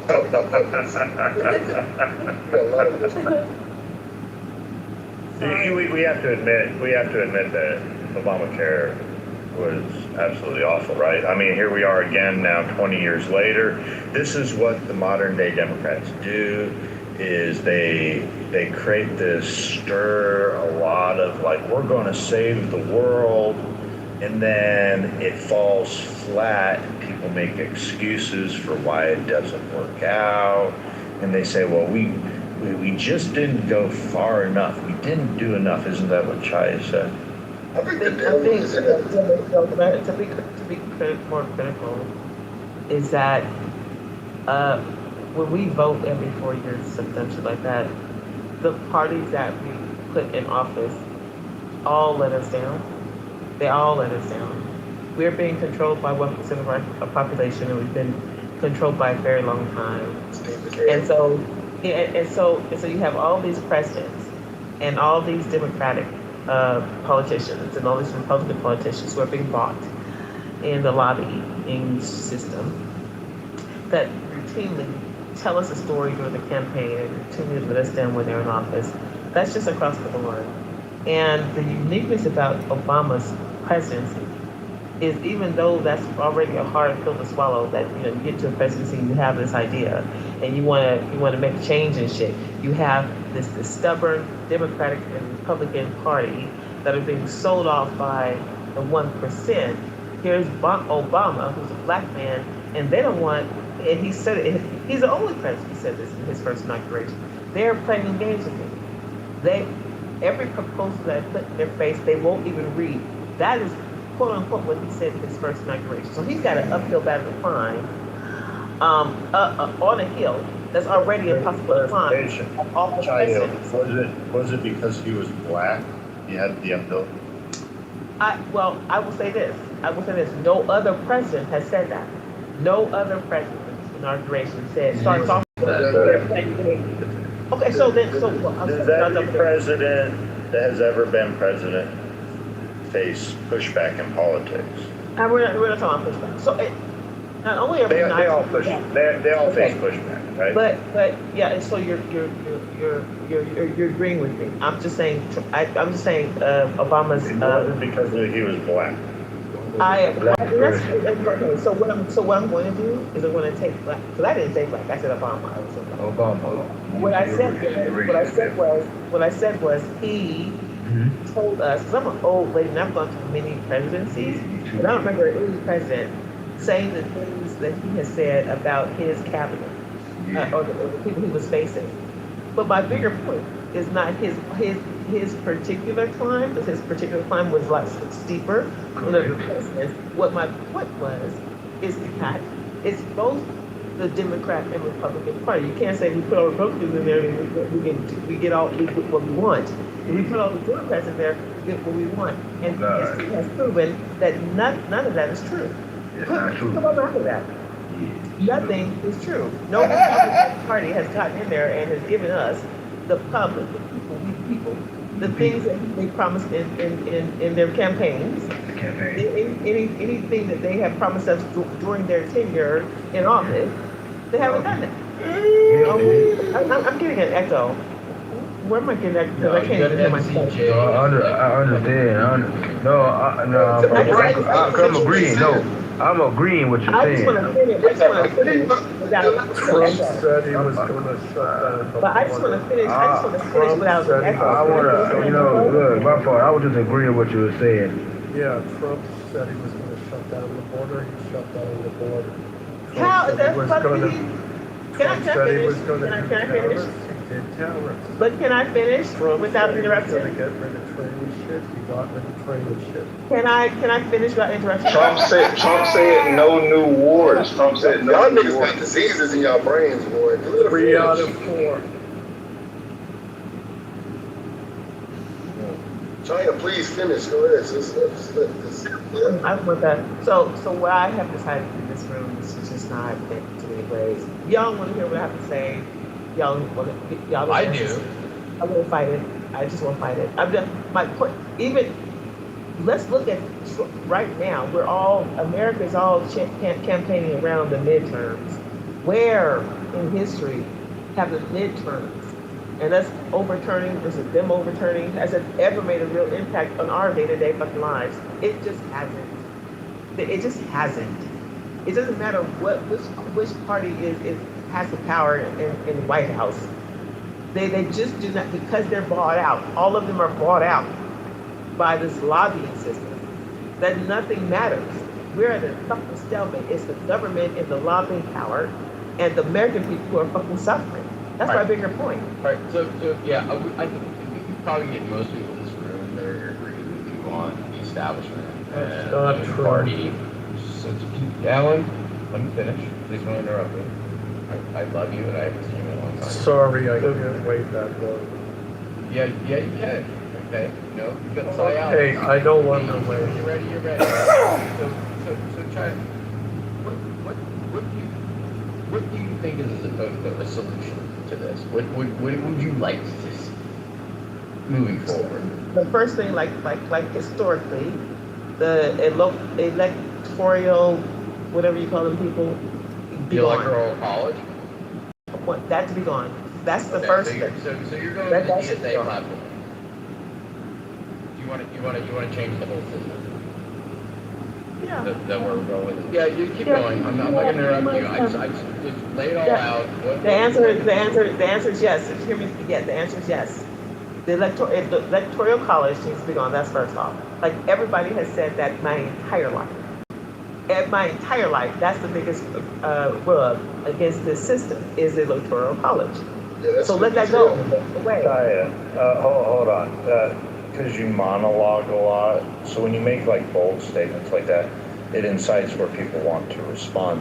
So Chaya, ultimately you want to take away the rights of states and just lump it all into a system where every vote, regardless of where they're from or if they're legal or not, counts, right? And states don't matter. So it's funny you said illegal or not. You get rid of the electoral. That's true, right? Well, I don't know that part. That's not Well, my. no, we know very well. We know very well. Are you familiar with? But that's not my part.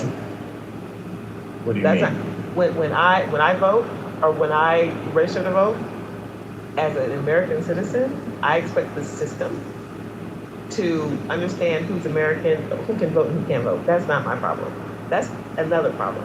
Because when I vote, I know the process. I know that I. You're just topping out, Chaya. Are you confident? Hold on. Are you confident that the election system is adequate? That the only votes that are counting are American citizens? But just like I am confident that my phone is not being scammed right now because there are a whole lot of systems in place for my phone not to be scammed. It's not that my phone cannot be scammed, but there are a lot of systems in place to try to make sure that I can have a conversation with y'all without and anything without being scammed. There's systems in place to protect some shit. And so I think there's systems in place to protect that the vote in the United States is coming from a United States citizen. I don't worry about that. If your systems are not in place or your systems are fucked up in some way, that you let people who are not American citizens vote, you need to solve that fucking problem. That's not my fucking problem. That's not because Yeah, Trump we made shouldn't go there. my problem. Hold on, Chaya. You answered the question. The issue is if you dismiss the electoral college, then it does become everyone's problem if another state has illegal votes or not. And they need to, and the powers that be need to solve their security issues. That's not the problem. The problem is hold on. No, but it becomes your problem. Do you agree? It becomes your problem if we start counting all votes not according to per state, but as a nation, it all gets lumped into the same pot. Then it would be like, then it would matter to me being in the state of Alabama, how the state of California or the state of Minnesota runs their elections. Would you agree? If the question you asked me is not relevant. For me, as a voter, hold on. What do you mean it's not relevant? Yeah, I mean, logically speaking. Doesn't understand the question. The question, you don't understand my answer. Hold on. Do you no, it's not. You didn't give an answer. Do you understand the question I'm asking? So there's two parts. If you had to change anything, what would you change? Why did they think they're talking to rational people? The second, okay, so that was actually the only answer. The second thing you're bringing to me. So if you change, so then you answered. The second thing you're bringing. Hold on, Chaya. So we can be clear. Then you answered. However, so if we dismiss the electoral college, that right now that lumps our votes into per state, and our states count as a point system. That would then mean all of our votes would count. Not one vote, one person would count nationwide, and all votes would be counted nationwide. Do you agree?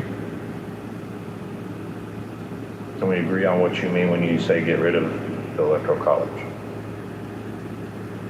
It would be a popular vote.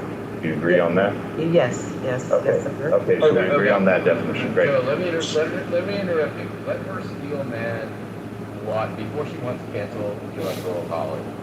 Let her defend why the electoral college exists in the first place. James, why do you keep enabling Shia to speak? Are you like her lady person? No. I'm yeah, you are. Exactly what you did. 15 minutes. I woke up, and then she was done, and then you asked her another question. Right. So just ask her out on a date, okay? Probably unlike you, but anyways, so. Oh my God! Don't worry, this will be in Yeah, I the know you wanted her to speak, but all of us leave them waking up I think this is a productive conversation, Alan. You know, there's Oh my God, we fucking found her. Hold on. I got her to agree on what the definition would be. We got rid of the electoral college. Without understanding why. Let's just see if she agrees. At that point, if the nation changes to a popular vote, wouldn't you or me be concerned with how other people voted in other states? The problem with the electoral college is a state called like Nebraska, and they are very scant people. If you don't have the electoral college, then the votes that come out of Nebraska don't exist. I understand why the electoral college is in place. It's in place because of population control. State of California and New York and Houston, I think, and Miami, these very populous states, they would dictate the outcomes all day, every day because they have the population. I get that the electoral college is supposed to balance that population problem out. I get that part, right? It doesn't negate the fact that electoral colleges own way too much power than they were. The system that I just laid out is why they were put in place. Because you could potentially, and I happen to in my history, you could have a whole California who were saying that you're telling the room. Stop asking me because I don't want to talk. I got other shit to do right now. But I just They prefer gotta to do listen. something, it's a So work whoever said done. I'm killing the room, I appreciate you because I'm gonna stop right there. Let's go to James. James, can you steel man why the electoral college was put in place? She did it already. It was by population. That you live in traditionally an agrarian society. An agrarian society is lower population. So you cannot have coastal high population, industrialized states overriding the national policy of states that don't have the same kind of financial, economic, population system. It was like that was the whole point of it. So it was all the Federalist Papers. Yeah, but no, but there was more to it. Literally, in the Federalist Papers, it literally says the way to contain cheating from specific states. So, say a state like New York registers a bunch of illegals to vote in their election. I'm pretty sure this is in the Federalist Paper, but go ahead.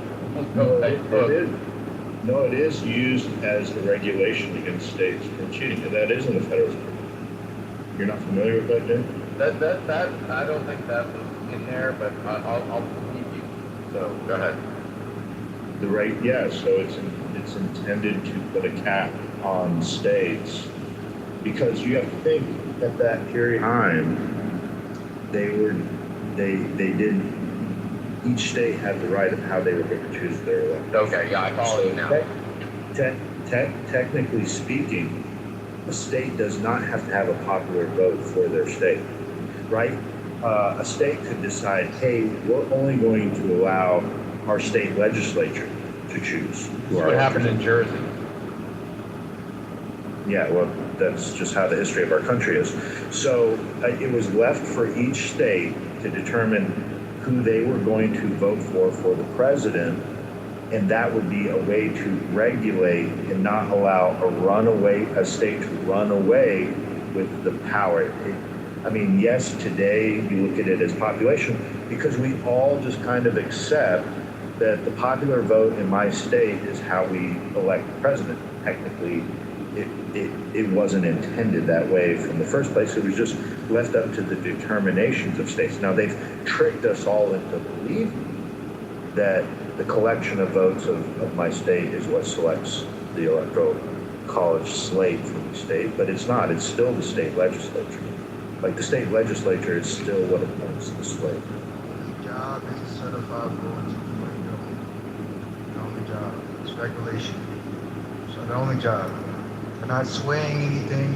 The only job is to elect them and regulate. They do. I think that they do sway things because how does Hillary Clinton lose? And I agree. I think that's the issue with electoral college is that they can be influenced by politics.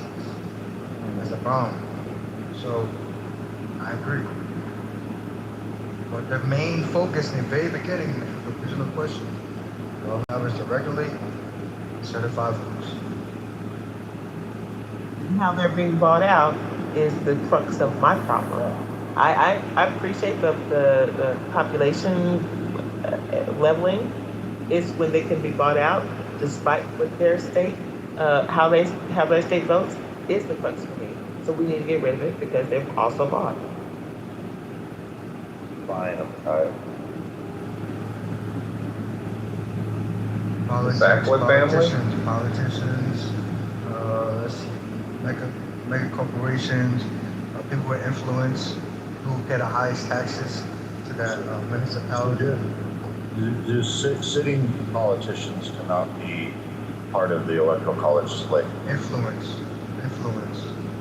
They are party representatives. So just so we're familiar with how it actually works in real life, is that each state the parties in each state, so the Democrats will select a slate, and that will largely be large donors or party representatives of that party. So the Democrats will select a slate, and the Republicans will select a slate, and then the state legislature chooses which slate actually issues the vote for president based upon how that state voted in their popular vote. Yeah, but Joe, so was it Virginia or Jersey just said that they were going to go by the national? They were going to override it.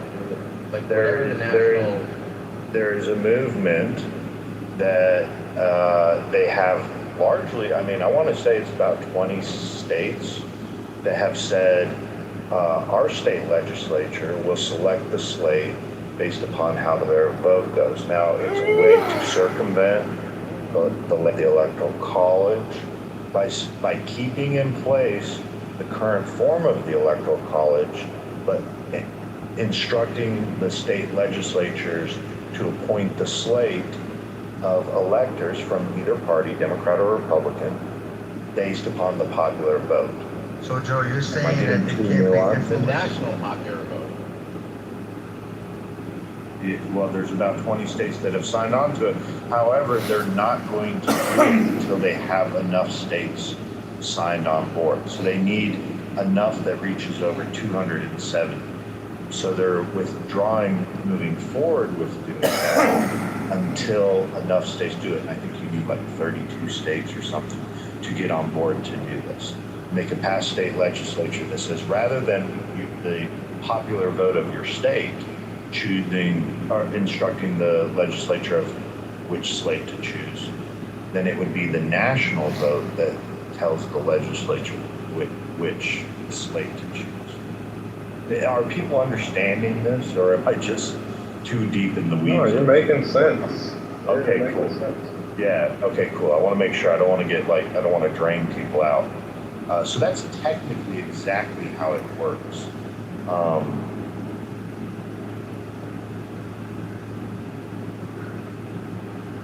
So Chaya... Can I pose a question? Yeah, go ahead, Oscar. Okay, so does that not seem like just like the purpose of it, like whatever you think it is, doesn't it seem like, in effect, a way to dilute the will of the people? What's your position in that regard? Yeah, it would be the will of the people of each state. So technically, I don't know what all states y'all come from. I come from Alabama. Maybe we can use some others to say what state they come from. It would. I'm in Mississippi. All right, Mississippi. So the state of Mississippi, when you guys vote for the president, you're instructing your legislature to appoint a slate based upon who the people and the will of the people of Mississippi have selected to vote for president. Yes, it would circumvent the will of the people of the state of Mississippi if they changed, if the state of Mississippi changes their law to follow who the national vote would be. And then we would all really ultimately be at the mercy of the media, and the media choosing who the president is, because we know, I mean, what's it take for this CNN or Fox News to just say, well, you know, this person has received the most popular votes, and that's who each state should then point their slate on. I get what you're saying. You're against the idea of, you know, California deciding what Mississippi does. And I'm from Mississippi, and I'm a proud Mississippian.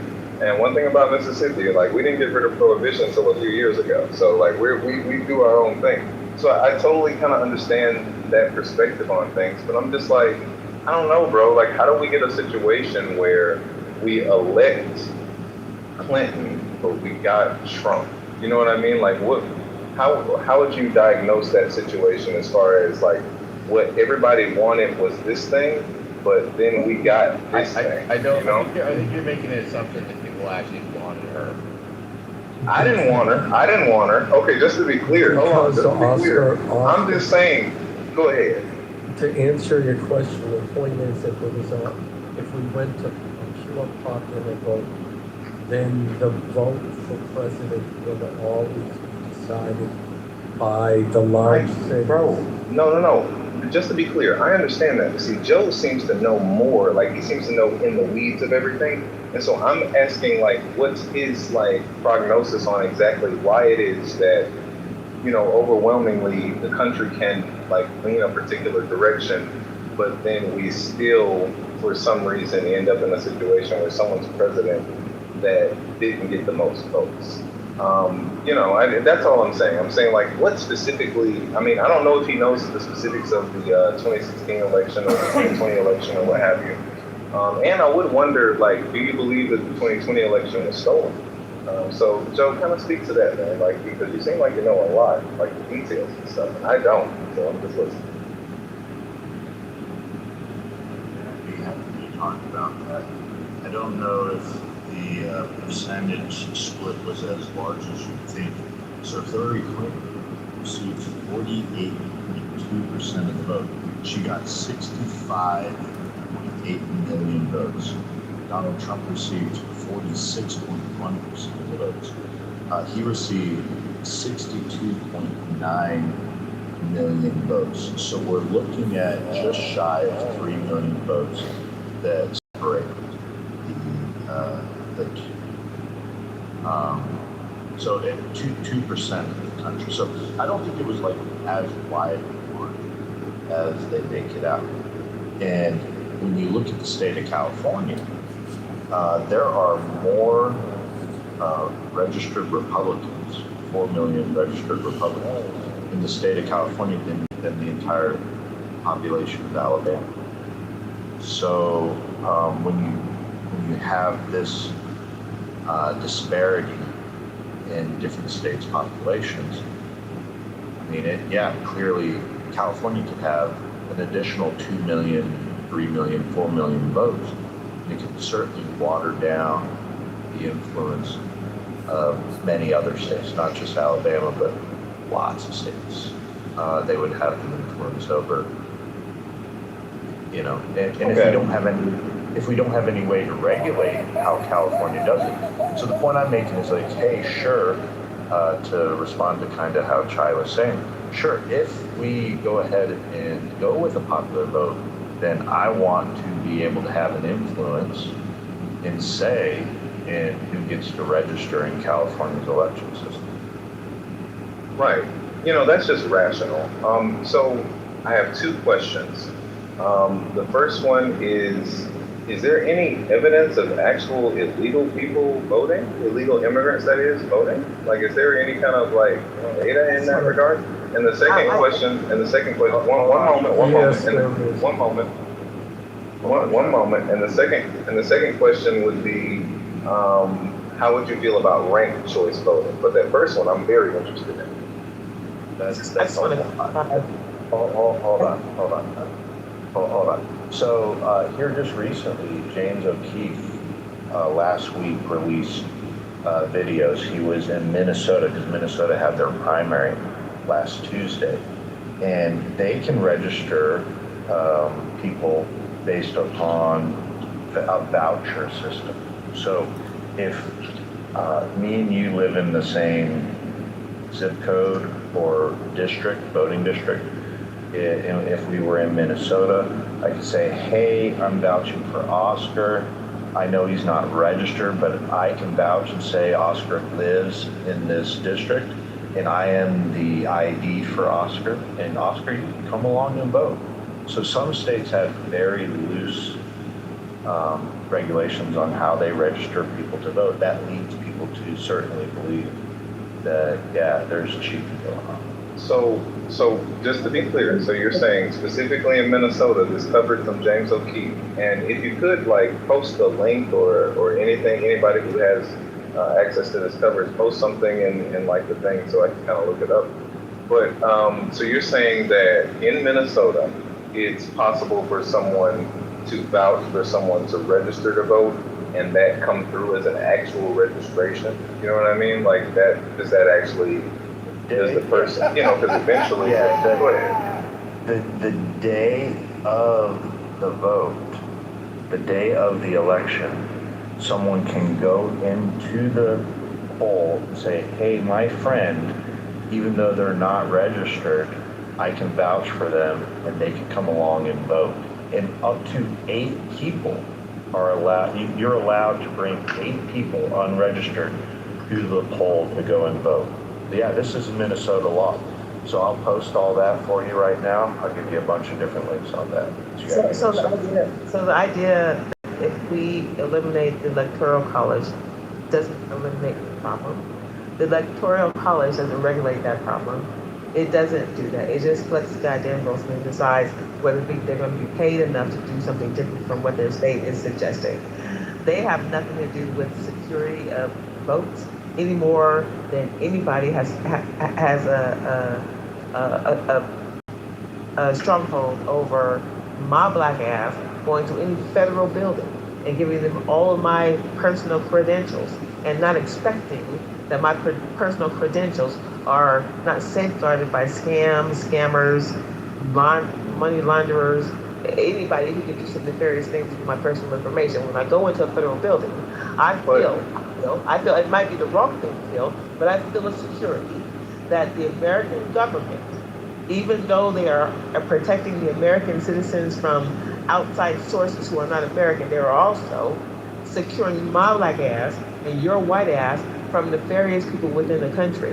Because they have security measures, they have the CIA, the FBI, and all that dumb shit that they have to protect the right. No, I'm not done. And I'm going to land here to protect the citizens. So if I go to goddamn vote and I'm not legal, I am not legal, I can imagine that beyond the Electoral College, there are safeguards put in place in these United States that make sure that anybody who votes is a United States citizen and can vote.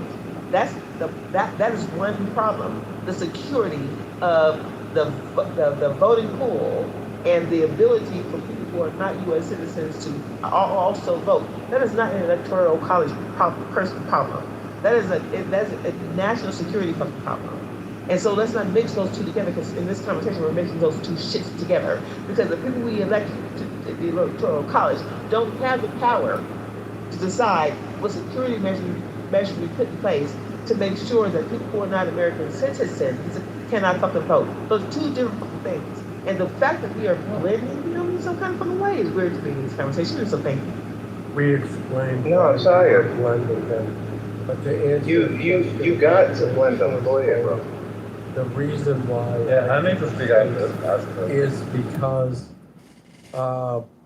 like we saw in Los Angeles, that the two top contenders were Karen Bass and Spencer Pratt, who was a Republican. And then at the last minute, what they did in order to eliminate Spencer Pratt from the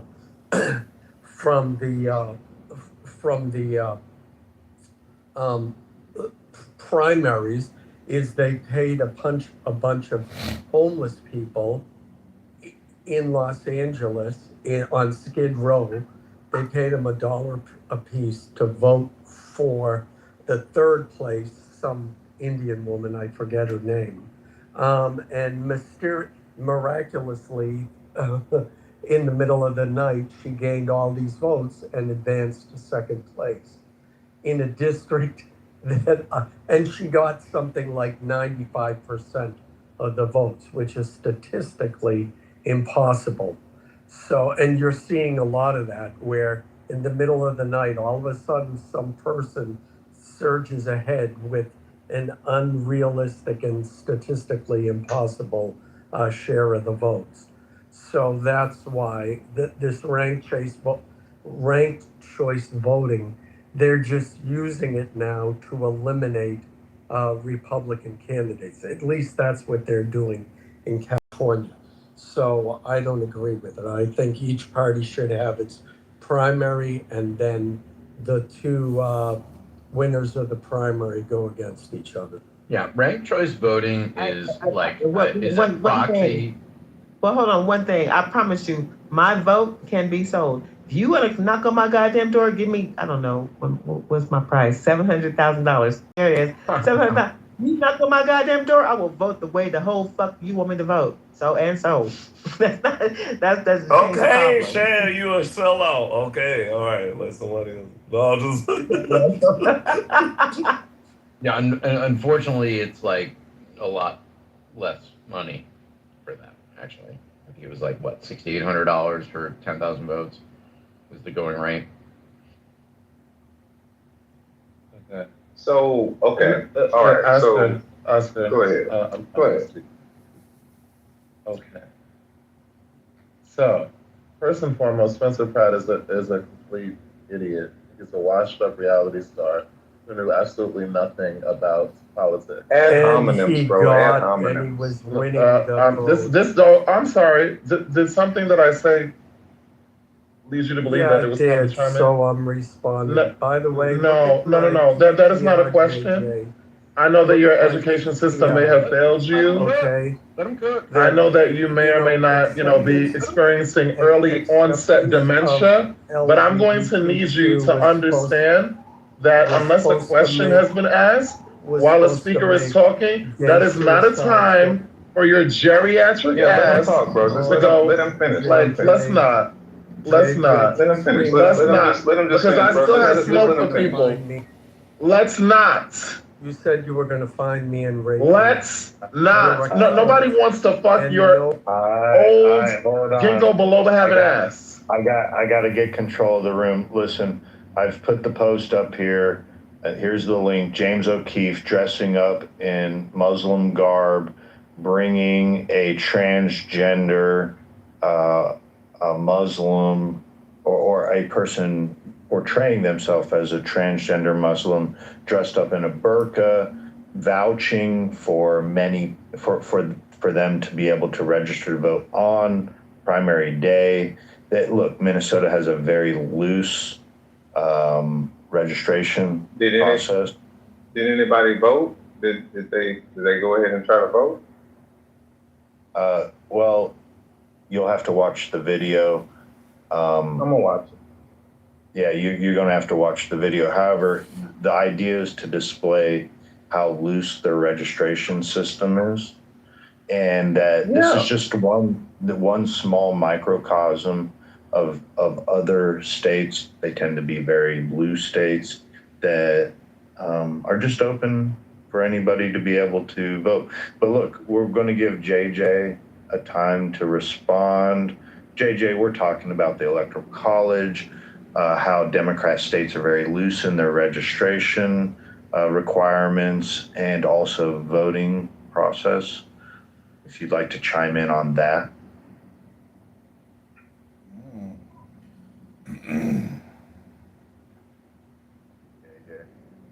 Yeah, no, I'm just waiting for everybody to mic up because I really don't want to like have to be yelling at anybody. Like, let's not. Timothy, you already know how I feel from the last. So,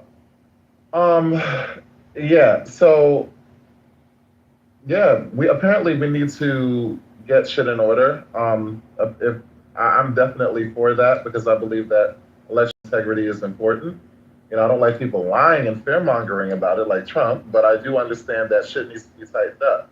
So I have no problem with that. That's not necessarily a partisan change issue. Like that's more of a we need to just have better candidates that are vetted and better governance. Make sure that this shit doesn't happen. It's absolutely ridiculous for people to be able to exploit the electoral process to try to cheat the system.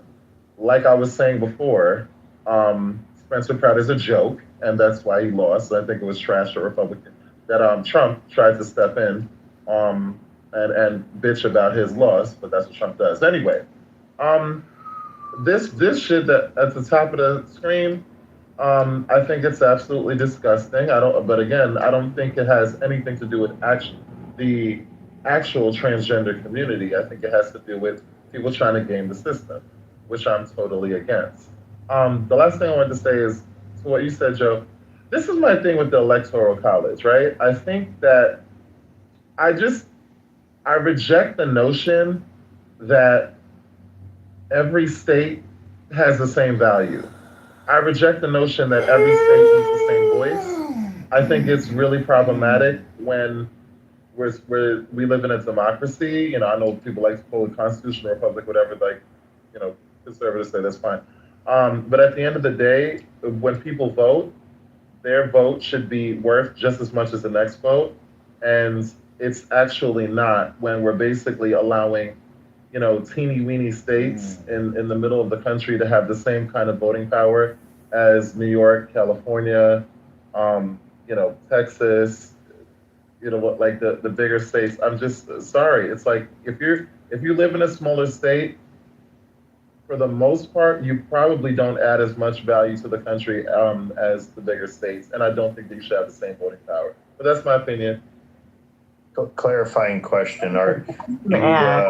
Shit. Hold on. Clarifying question. JJ, are you in a big state? Yeah.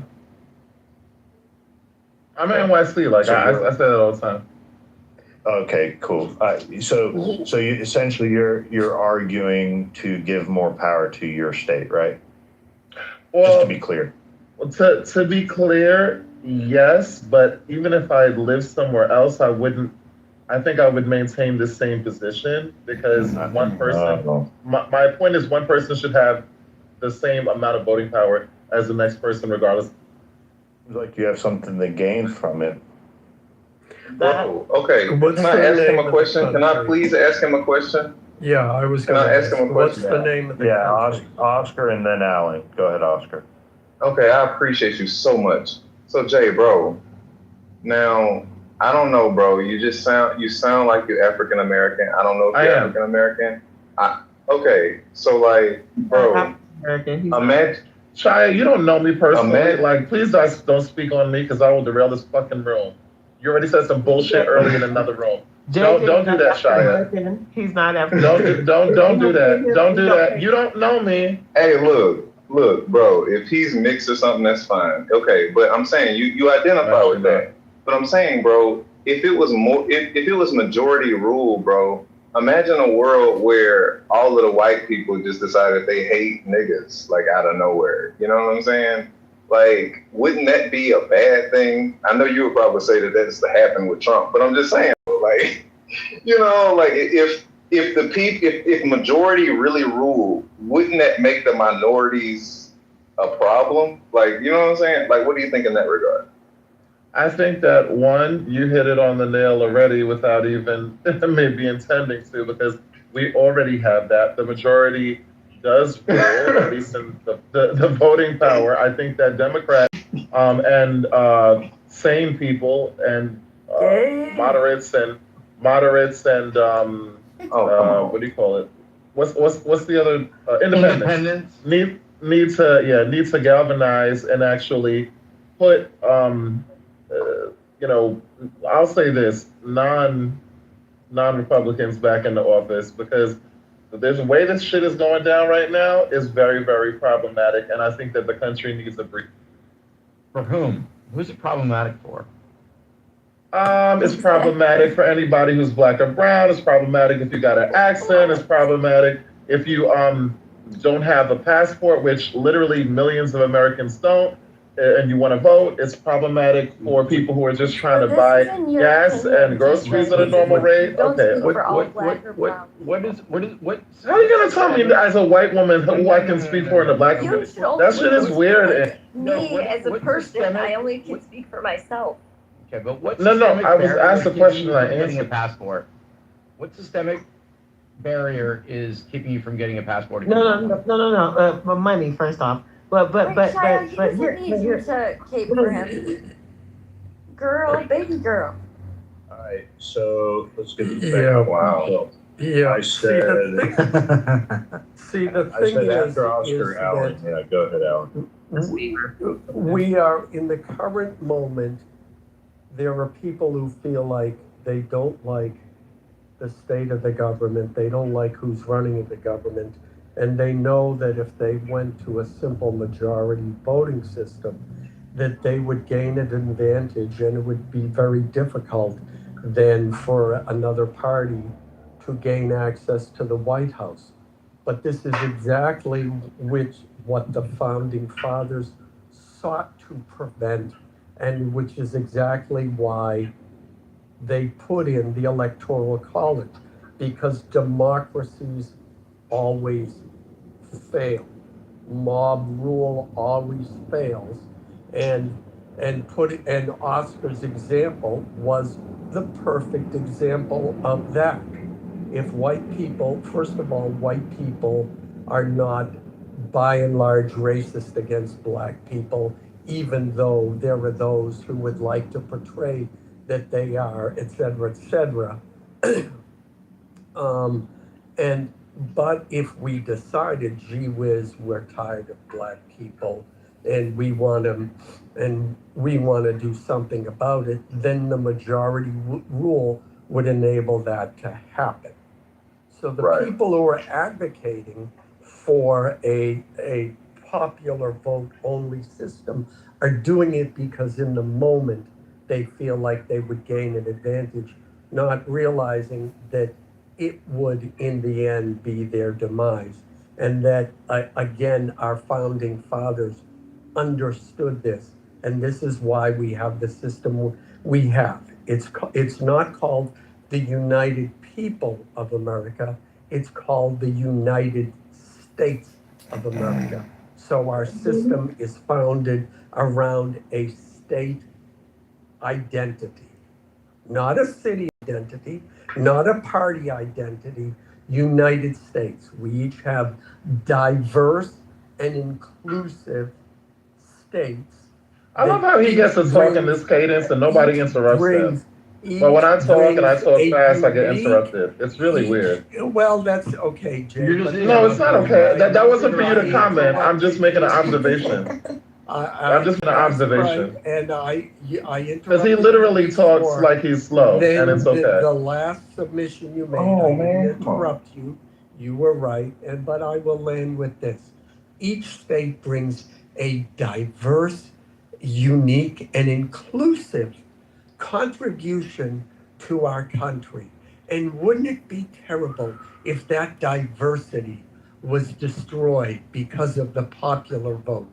If you want to be progressive, you need to keep the Electoral College to preserve the diversity that our founding fathers baked into our system. So, Boy, so they Alan, were geniuses.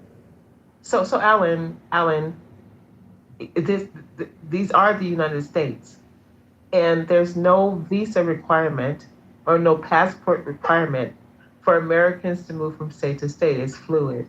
It's not as stringent as you. It's not as stringent as you propose it to be, because Where did I propose? I make no such claim, Chaya. I'm trying to respond to you though, Alan. The Okay, fact that it's so that our responding population by saying Alan, I want to make it more I just want to strict. Alan, I'm not trying to I challenge you. can't answer a question that I didn't say. I didn't ask you a question yet, though, right?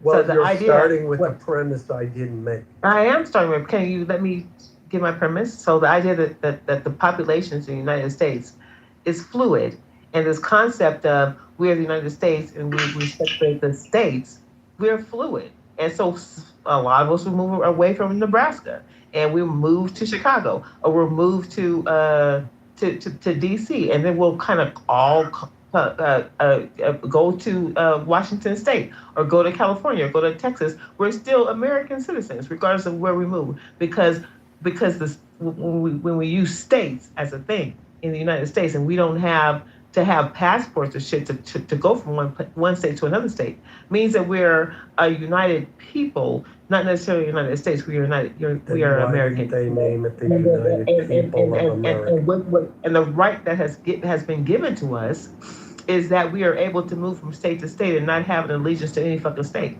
at all. There could be some kind of popular situation happening in fucking Nebraska, and we'll all move to goddamn Nebraska, and Nebraska will be the populous state. It could happen fucking overnight, because we have that fluidity in the United States as American.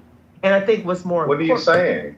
What's more important, and I'm getting here. Yeah, I'm confused. What's more important is that we're American citizens. When I interact with the government, because we sometimes have to interact with the government, like vital records and sometimes shit like that. The questionnaire that they give you in these phone calls is fucking ridiculous. How many teeth did you have in your mouth at 4 years old? Because they know this shit.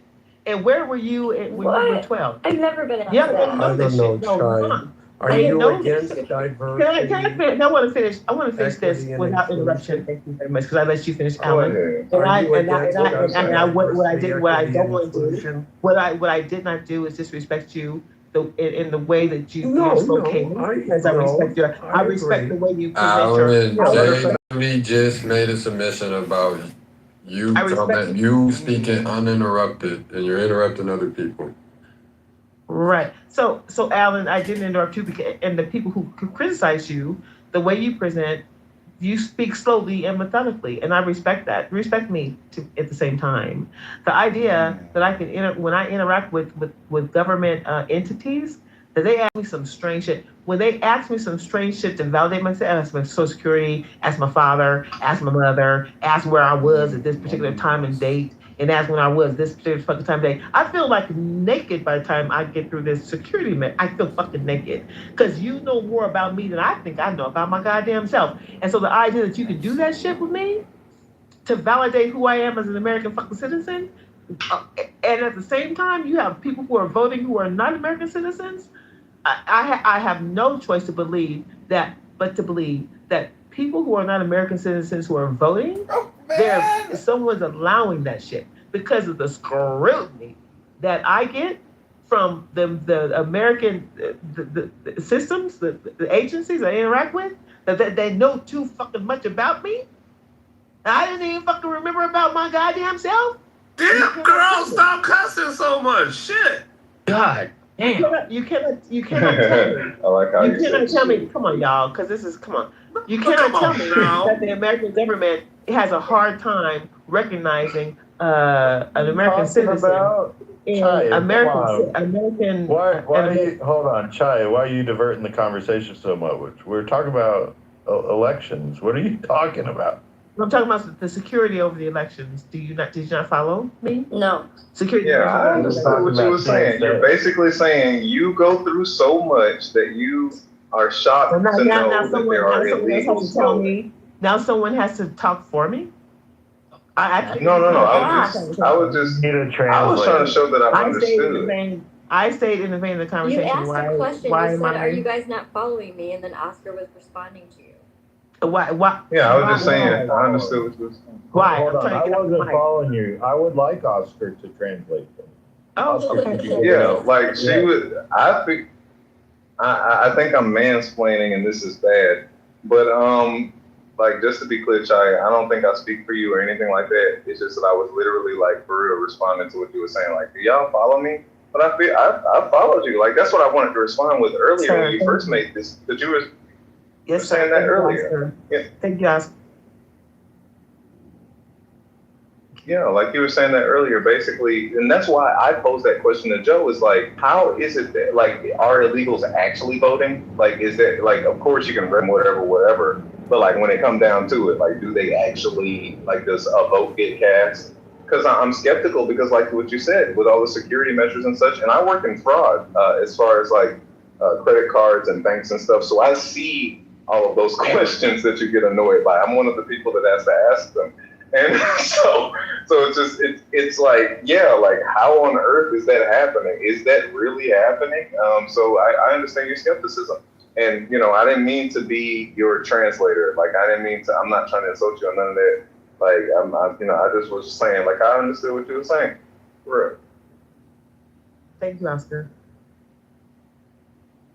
Okay, so I actually it's funny because even through a lot of, gish galloping, like I actually agree with one thing, which is, affirming my point.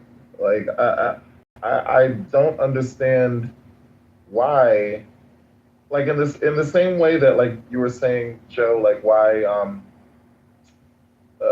or looking to me to basically say I have a bias. I feel like a lot of people who have the inclination to want to keep the current college, what you call it? What is it? This shit again? Electoral college. Electoral college. Yeah, I just feel it's giving small state mentality. I'm like, at the end of the day, when we're telling the people go out and vote, register to vote, your voice matters. It really doesn't if, one person's vote matters more than another person's vote or less than another person's vote. And, especially when nowadays it's not really, first of all, this is the other thing. The founders were flawed in many ways. They got certain things right. I think that the Constitution was brilliant for that time.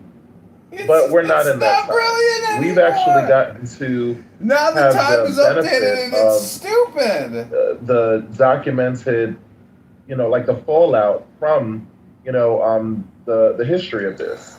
We've gotten to witness the problems, the holes, the porousness of this document. And when you're not actually, when things are not, solidly founded in a lot of different areas, then it just can be like a complete shit show. Okay, there's no need for this shit nowadays. How many corrective actions in the 250 years from the original Declaration of Independence and the Second Congressional Congress, how many course corrections have we made? How much blood and treasure have we made? And wouldn't you call that progress? Yeah, I'm not saying that there hasn't been progress. What I'm saying is specifically when it comes to the electoral process and the fact that there's a lot of other things that the Constitution didn't get completely right. I just don't look to this document. For example, what didn't they get right? Okay, James, I'm speaking right now. No, I want to. Let that be. Let that be. Because you're just making. No. Let that be. Let that be. Let that be your last motherfucking interruption. It's not that difficult, dude. Answer the question. Let James, that be your just let last him fucking finish. interruption. Come on, dude. You're not a fucking mom. What the fuck is wrong with you? Nothing is It's wrong. giving effeminate. Like, relax. Say your shit after when I'm done. Yes, because you have or maybe just petulant child, like combination of both. Maybe you're trans. I don't know. Relax. Take a hormone. Relax. All right, Now, you trans. It's no. Well, actually, no. I'm a woman. So yeah, respect my pronouns. You're a trans woman. No, just a woman. No, you're not a trans woman. Okay. All right. Well, yeah. I aspire to be just like your PCR. Now, yeah, the electoral college shit, there's no need for it anymore. And the point that I was making, maybe a little bit clumsily, is that the 4,000...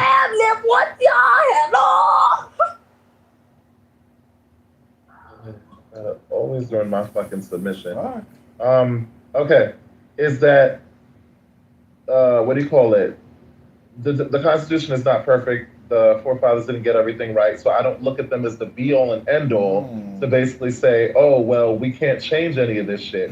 Yes, we can. I think it's important, especially in our modern, voting structure, and I think it would empower people or motivate people to actually want to vote. How much of our country, how much of the electorate doesn't vote? People don't vote. So I Nearly half the electorate doesn't vote, Jay. Thank you, Marshall. Half of the country, and listen, I've done campaigning, and a lot of times what I hear, and a lot of times what I hear from people is, my vote doesn't count. My vote doesn't matter. I've literally heard that many, many times. So if we actually, I'll land with this.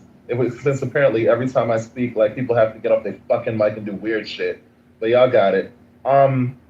What do you call it? If we actually made that change, I think we would see more benefit, and people actually coming out to vote and actually making, the country actually better. Okay, JJ, what did you think they got wrong?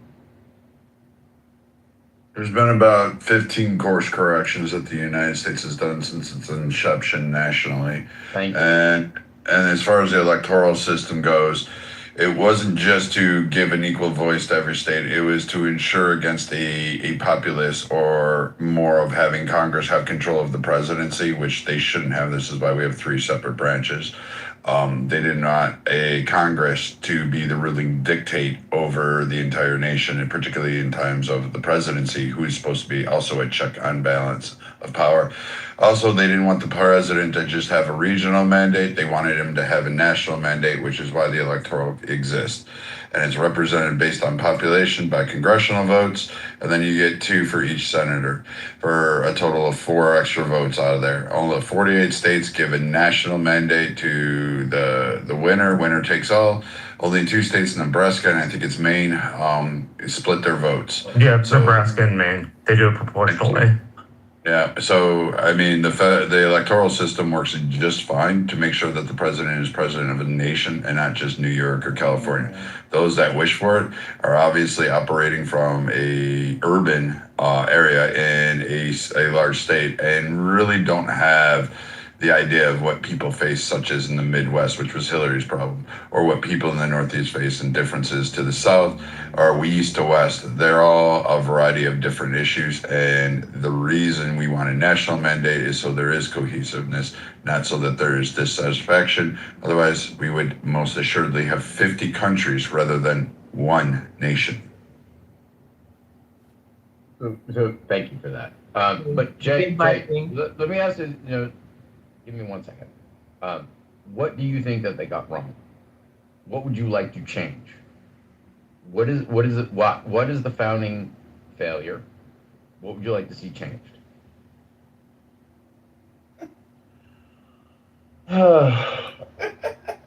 First and foremost, I think that there should be term limits within really the entire government. We have that for what do you call it, for presidents. We need, I think we actually need, first and foremost, term limits on the Supreme Court.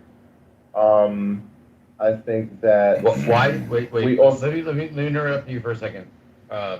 Historically, and this is across the entire political spectrum, the Supreme Court is moderated more to our foundation documents, and this includes Ruth Bader Ginsburg. Like, there's a reason why they don't have term limits, because they keep going back to the original document, and over time, they become more originalist. So that's historically. No, the reason they don't have term limits is because in England during the colonial period, the king could get rid of justices at any point in time, which is why our justices serve active behavior. Right. But what I'm saying is historically they've become more originalist, and it's a career thing. It's a them returning to the document, and that's why it's a third branch. So why would you want JJ to have less experienced justices on the Supreme Court? less experience. What are you talking about experience? I'm talking about a term limit. Yes. Why would you want term limit for Supreme Court justices? Because you should, first of all, the ruling on your first case should be just as good as the ruling on your last case.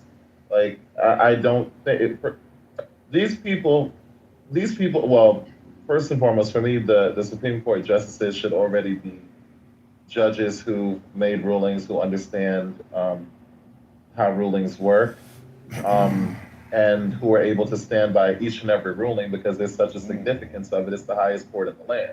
So I don't think that's something that you need to work your way into. No, you should come ready to go from day one and be able to stand behind each and every ruling that you make.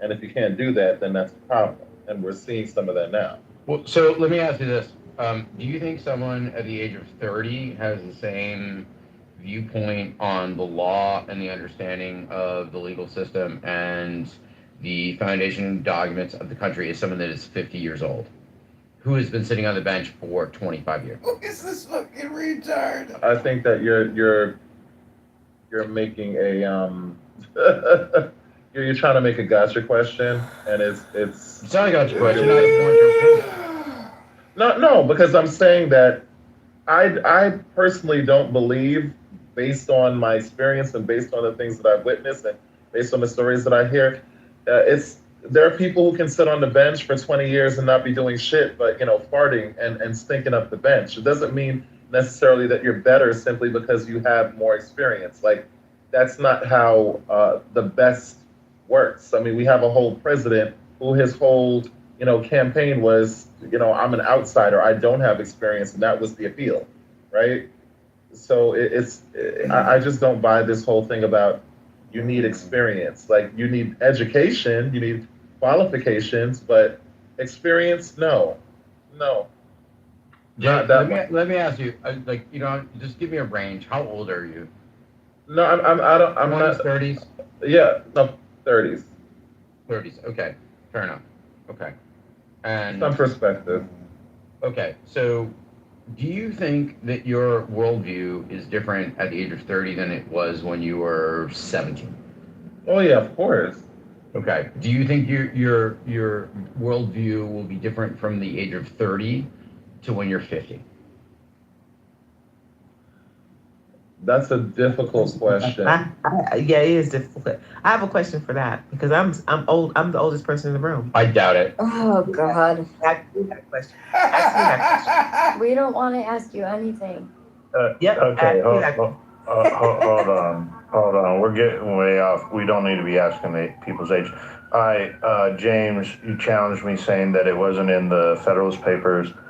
Federalist Paper number 60. No, I believe you, Joe. I did. I conceded that. I was like, you know what? I just never heard that part of it. So hold on. I want to state it. What it's talking about, the Electoral College was put in place because there was nothing more to be desired than that every practicable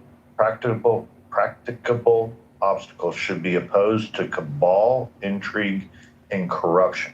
So if we allowed an area of the country to centralize the vote, because you have to think not everyone goes and votes, that you could have a cabal rise up through legitimate or illegitimate means and flood the vote system with votes, and all the states would then have to adhere to that cabal.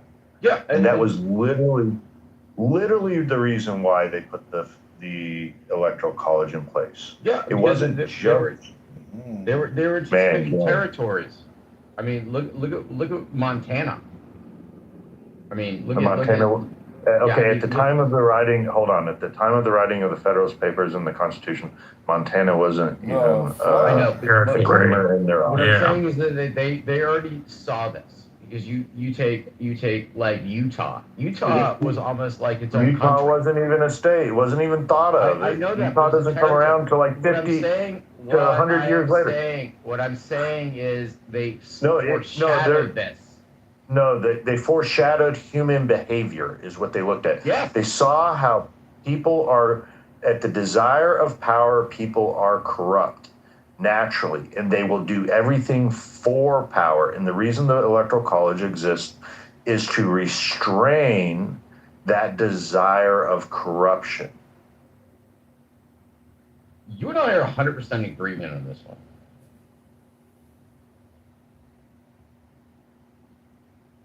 Okay, I asked a question. Wait, that wasn't the purpose of the Electoral College to prevent corruption. It had nothing to do with it. Look, what it had. No, hold on. Did you miss what I said? Literally, Federalist Paper number 68. This is. Yeah, I know what the intended and what you're trying to parse out. But the step against corruption was the checks and balances that they put into. This is where the impeachment process comes in.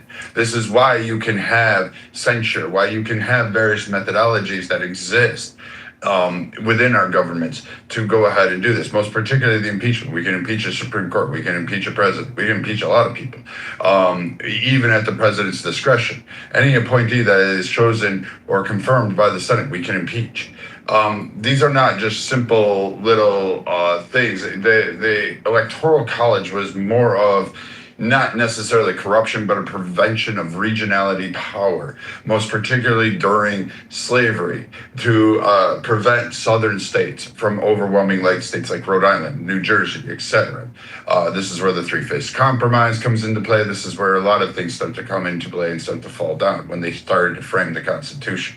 But that part was not to ensure against corruption. What it was more along the lines was to ensure that regionality didn't occur, which would have gave power and dominance in one part. Let me respond since you're challenging me. At the time of the writing of the Constitution and the Federalist Papers, which I'm citing here, Federalist Paper number 68, what the founders were afraid of was foreign entities seizing power of our government through the electoral process.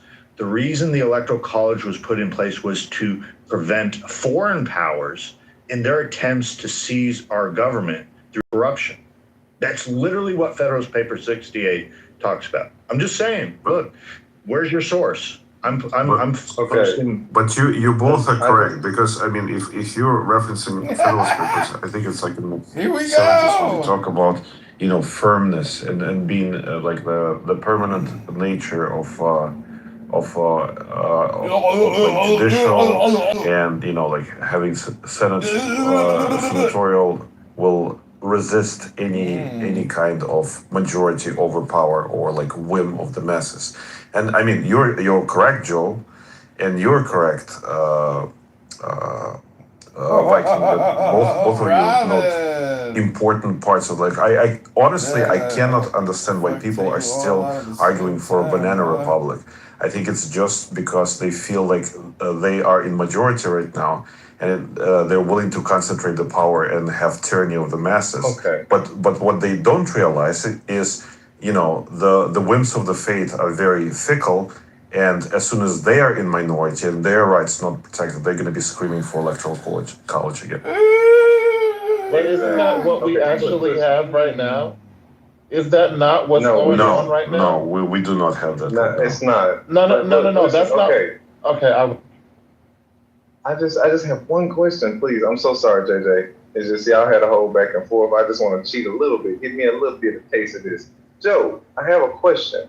So, like, everybody in this room who's an American citizen is required to pay taxes. How would you feel about American citizens being required to vote? Like, why? Like, since we're trying to crack down on the illegals and such, like, why don't we just like make it to where every American has to be educated enough? Because like all of the things that you're explaining, like the regular everyday American doesn't understand these things, and part of me thinks that that's by design. Like part of me feels like it's supposed to be confusing to the peasant, so that way, you know, only 50% of us even try to vote, and then when we do, you know, our vote isn't necessarily even represented as far as popular vote is concerned. But hey, who needs that? Because I mean, slave owners could own everything. But go ahead, James, I'll make it fast. James, he asked me, but I'll make it real fast and I'll just pass you the mic. That's called compulsory votings. Countries like Australia and Canada already have this. You already answered your own question, because the peasant class doesn't really understand the government. So should we get everyone to vote or face a fine? People will just walk in and vote for Mickey Mouse and shit like that. It's not going to make the population. But why not also require a little bit, instead of like the ad campaign thing that we have now, where, you know, basically voting for president is like picking between Coke or Pepsi. Why not have a system where like every voter understands the position of the person? Go ahead. Because that's not practical. No, I'm going to answer this question for me. Hold on, Oscar. No, not the way we work. Hold on. Oscar, how do we increase the attention span of the average American from 30 seconds? Well, I'm not really necessarily addressing attention span, but I'm just saying if people are required to, what I'm saying, if you don't mind, just allow me to finish. Just allow me to finish very quickly. So in the same way that I was required to have a cursory understanding of U.S. history and science and such before I even graduated high school, like I think that we can require something like that in basic education. And I think that we could train people. Go ahead. I get your point. Ultimately, though, it's at the force of power.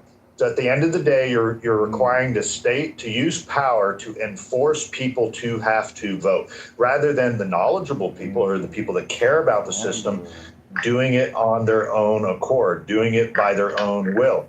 What if a free American does not want to participate in the system? Don't they have the freedom to choose to? I believe they do. Yeah. That's a free. I believe. Society. If we require compulsory voting, no longer are we then a free society. Now we have the state that has to use their power to enforce, either through, literally it'd probably be fines. That's what the other country does. But what if it escalated to that we're going to put you in jail if you don't vote? It can become ridiculous to a certain point. The reason is that what's going on in the states that you mentioned that already do this? Or is it ridiculous in Australia? They have fines. Yes, I think they fine. But I'm saying, like, have they elected a monkey? Have they just elected a gorilla? You know what I mean? But that's what I'm saying, bro. No, not that they elected. That they issue when they go and vote. Someone will go in to vote for Mickey Mouse, so they don't get fined. Okay, let me. That sounds like someone executing that freedom of not voting. That sounds like someone being able to execute that freedom by voting for Mickey Mouse. Estimated out of 220 million American voters, only about 15% of that number are actually educated. Okay, Marshall, I understand this, but James gets to go, and then Marshall. Let's bring this back a little bit. Okay, so with the Emancipation Proclamation and the enfranchisement of the southern states and the Black American, okay, the control mechanism was then to put in a whole lot of things like literacy tests. So these were themed racist, okay, but in reality it was it was more disenfranchisement. We have these arguments today with voter ID. Okay, so, and I agree with you. I think that no one should have a high school diploma without being able to pass the same naturalized citizen test that any immigrant has to come to the United States. So yeah, you're correct. We have dumbed down the population. Now, to Joe's point, I do think that if you are a citizen of the United States, it is your civic duty to be required to vote. Now you can opt out. You can, I mean, even Congress gets to vote present. So, but you do have to show up. I think we should have a national holiday. Most of the largest populations, including Brazil, which is like the 5th largest population, they have a national holiday. Everyone's required to vote, and you can vote. You can just show up and do present. But I think everyone, if you are going to demand the rights and privileges of the Constitution and be a stakeholder in this country, then your civic duty is to require to vote. Even if you just choose to vote fucking Mickey Mouse, and I don't give a shit. But I think that is part of what you are bought into. It is your birthright. Okay? Now, I'm a big fan of voter ID. I don't think anyone who is not a U.S. citizen should vote in any election. I don't think anyone that hasn't been born here for 3 generations should serve in our legislature, period. Because that's absurd. And so I'll land my plane there. So yeah, I agree with you. But James, if you're going by people citing the Federalist paper, Hamilton himself would argue against you. He considered the majority of the population, well, quite frankly, retarded. Yeah, I know. I've seen this. Yes. Okay. I get it. I mean, he believed that a certain group of people should continue to vote to determine the pathway of it. One of the reasons for the electoral. He's wrong in some of his writings there, but he actually thinks. And he was correct for the time. The majority of the population was illiterate. Most of them didn't live in areas where great community or current events could be held at the hands of their fingertips. They couldn't be